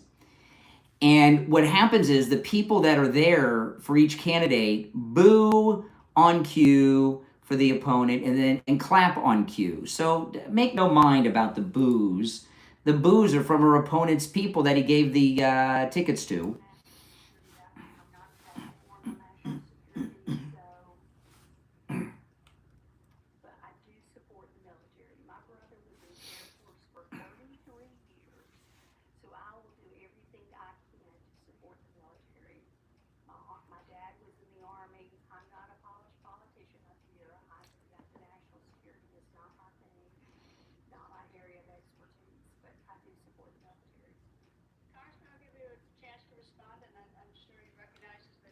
Yeah. Okay, so that was in the Newsmax debate the other night. And that obviously, I'm not saying that Darlene Graham, that was her finest moment, because it wasn't. But you know what? I don't care. I don't care. This is what I care about, is having a senator who will vote with Trump 100% of the time. In particular, the big, beautiful bill. You know, the big, beautiful bill should have been passed months ago. We've got one rhino, John Thune, who's stopping it. And the guy she's running against, Nelson, she said in that same debate that he was a holdout in the House on the big, beautiful bill. Can you imagine? He was holding out on the big, beautiful bill vote. You want to send this guy to the Senate? I'm not saying it's a good thing that she didn't have an answer ready. You know, you can have a good answer even if you don't know what you're talking about, if you're highly skilled. She's not a highly skilled politician, no doubt about it. I get it, okay? But I would rather have someone there who is going to vote with Trump, is going to vote in favor of the Save America Act, than some obstructionist rhino who's in bed with the Republican establishment political machine, who's running for the Senate to be an obstructionist to Trump and not be a Republican who's loyal to President Trump and the Republican Party. Because if she doesn't win this, we may not get the Save America Act passed in January. If she does, I know we will. You know, her brother's last conversation with President Trump the night he died on the phone was about passing the Save America Act. That was his dying wish. Okay? And that was not a good moment. I'm not telling you it was, you know, but she's not a professional politician. You know, I get it. And this isn't really, I know they want to say this is nepotism. I don't think it's nepotism. You know, if you want the MAGA agenda through, we want her. You know, it's so important to have a new Republican leader in the Senate after the election in January. Who it's going to be a Republican no matter what in South Carolina. But what we've seen is we get these rhinos like Thune, and even though we've got the majority, we can't get any legislation. I mean, think about it. We control every branch of government, the executive, the judicial, and the legislative branch. We control all three branches of government, and we can't get our legislation through. Why? Because we have rhinos in the Senate. And they feel that they are on a mission to stop any and everything that President Trump does. So what's going to happen with Darlene Graham is she's being confronted out in public, and you're going to see these all over television. So, and there was one other one. They're going to start going up to her and asking her questions to try to discredit her. Somebody asked her about abortion yesterday, right? This is a campaign tactic.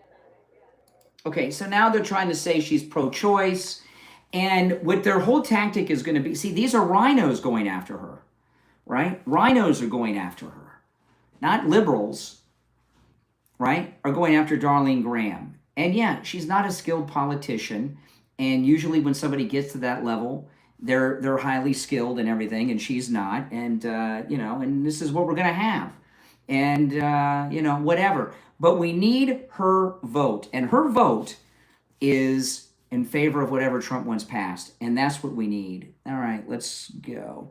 You're on the air. What's your name? Where are you calling from? Brian from Deerfield. Oh, hey, Brian.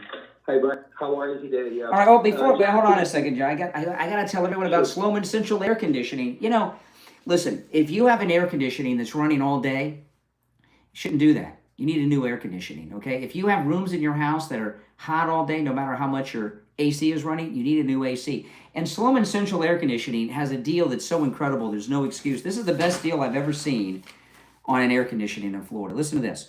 With Sloman's, you can get a high-efficiency 5-ton 18-SEER system that uses R454B refrigerant for just $59.99. Wow, great deal, huh? With zero down, zero payments, and zero interest for 18 months. Your system comes with a 5-year bumper-to-bumper service plan, which includes annual system maintenance, filter replacement, and refrigerant, so there's no annual maintenance fees. And you'll also receive the Sloman Shield home security system installed with 5 years of professional central station monitoring included with your AC package. Give Slomin's a call right now. 561-217-COOL. That's COOL. 561-217-COOL. 561-217-COOL. All right, go ahead. Yeah, I was going to say, this Natalie Harp is not a disgrace by any stretch of the imagination. But this John Thune is. Oh, he is a disgrace. Pig. I wonder how big of an envelope does this guy get for this holding up the legislation that everybody wants, including his political party and President Trump. It's really a disgrace. This litany of these 24-hour or 12-hour stories that the left keeps popping out there. I wonder if the public, even on the left, is getting a little tired of this because nothing sticks. It's the same repetition Well, every day. the attention span, the attention span's so low now, right? Like the people have already forgot about the Lincoln story, the starving sailors on the Lincoln, right? And now they've moved on to Natalie Harp. And I know some of you may think, well, why are you giving this Natalie Harp thing so much publicity? It's the lead story for 2 days in all the mainstream media, and it's not that I'm giving it publicity; I'm exposing it. And the New York Times is discrediting their own reporting. They have a love note that they're not going to say anything about or show anyone. Give me a freaking break. Well, I mean, that would have been nothing but the love note around the clock for 24 hours. But their stories, they never go anywhere. And even with the limited attention span that people have now, this is getting kind of ridiculous. This throwing the story, throw it against the wall, see if it sticks, and nothing sticks. Nothing sticks. Listen, I'm up against the end of the show, but good points. I agree. You're on the air. What's your name? Where are you calling from? Jim from Michigan. Yeah, Jim. How you doing, buddy? I just wanted to talk about the races in your state. We only have about 30 seconds, so you got to be quick.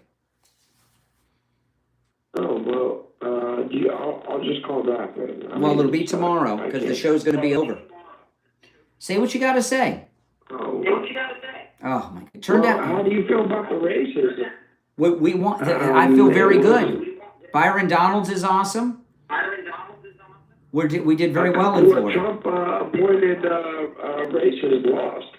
President Trump had at least 26 endorsed victories yesterday. At least 26. He can't win them all. So he lost a couple around the country. So what? He won at least 26 yesterday. Oh, okay. Losing 3 out of 20. He lost 3 out of 20 out of 29. He won 26 and lost 3. That's pretty good, isn't it? Yeah, but every endorsement isn't made fair. I mean, it's not. No. Hold on. He made 29 endorsements and won 26.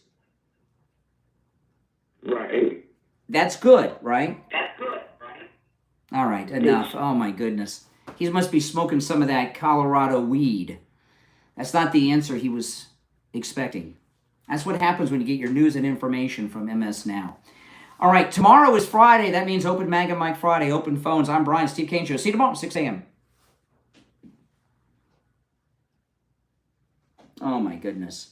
He didn't know that. I'll just say this about that caller. That's how the media operate, right? He's watching the liberal media, and he thinks Trump had big losses yesterday. He won 26 out of 29 races on Tuesday. How's that not incredible? And one of them, Corey Mills, he told the guy to drop out, and he wouldn't get out of the race. Come on. So he really only lost 2. He's got a pretty high record. Hey, if you're new, welcome to the program. Make sure you subscribe, okay? And if you guys could do me the favor of liking the video, I'd really appreciate that. Please like the video, because when you like the video, you get the video recommended to people that have not yet found the channel. So make sure you like the video before you go, all right? My name is Brian. This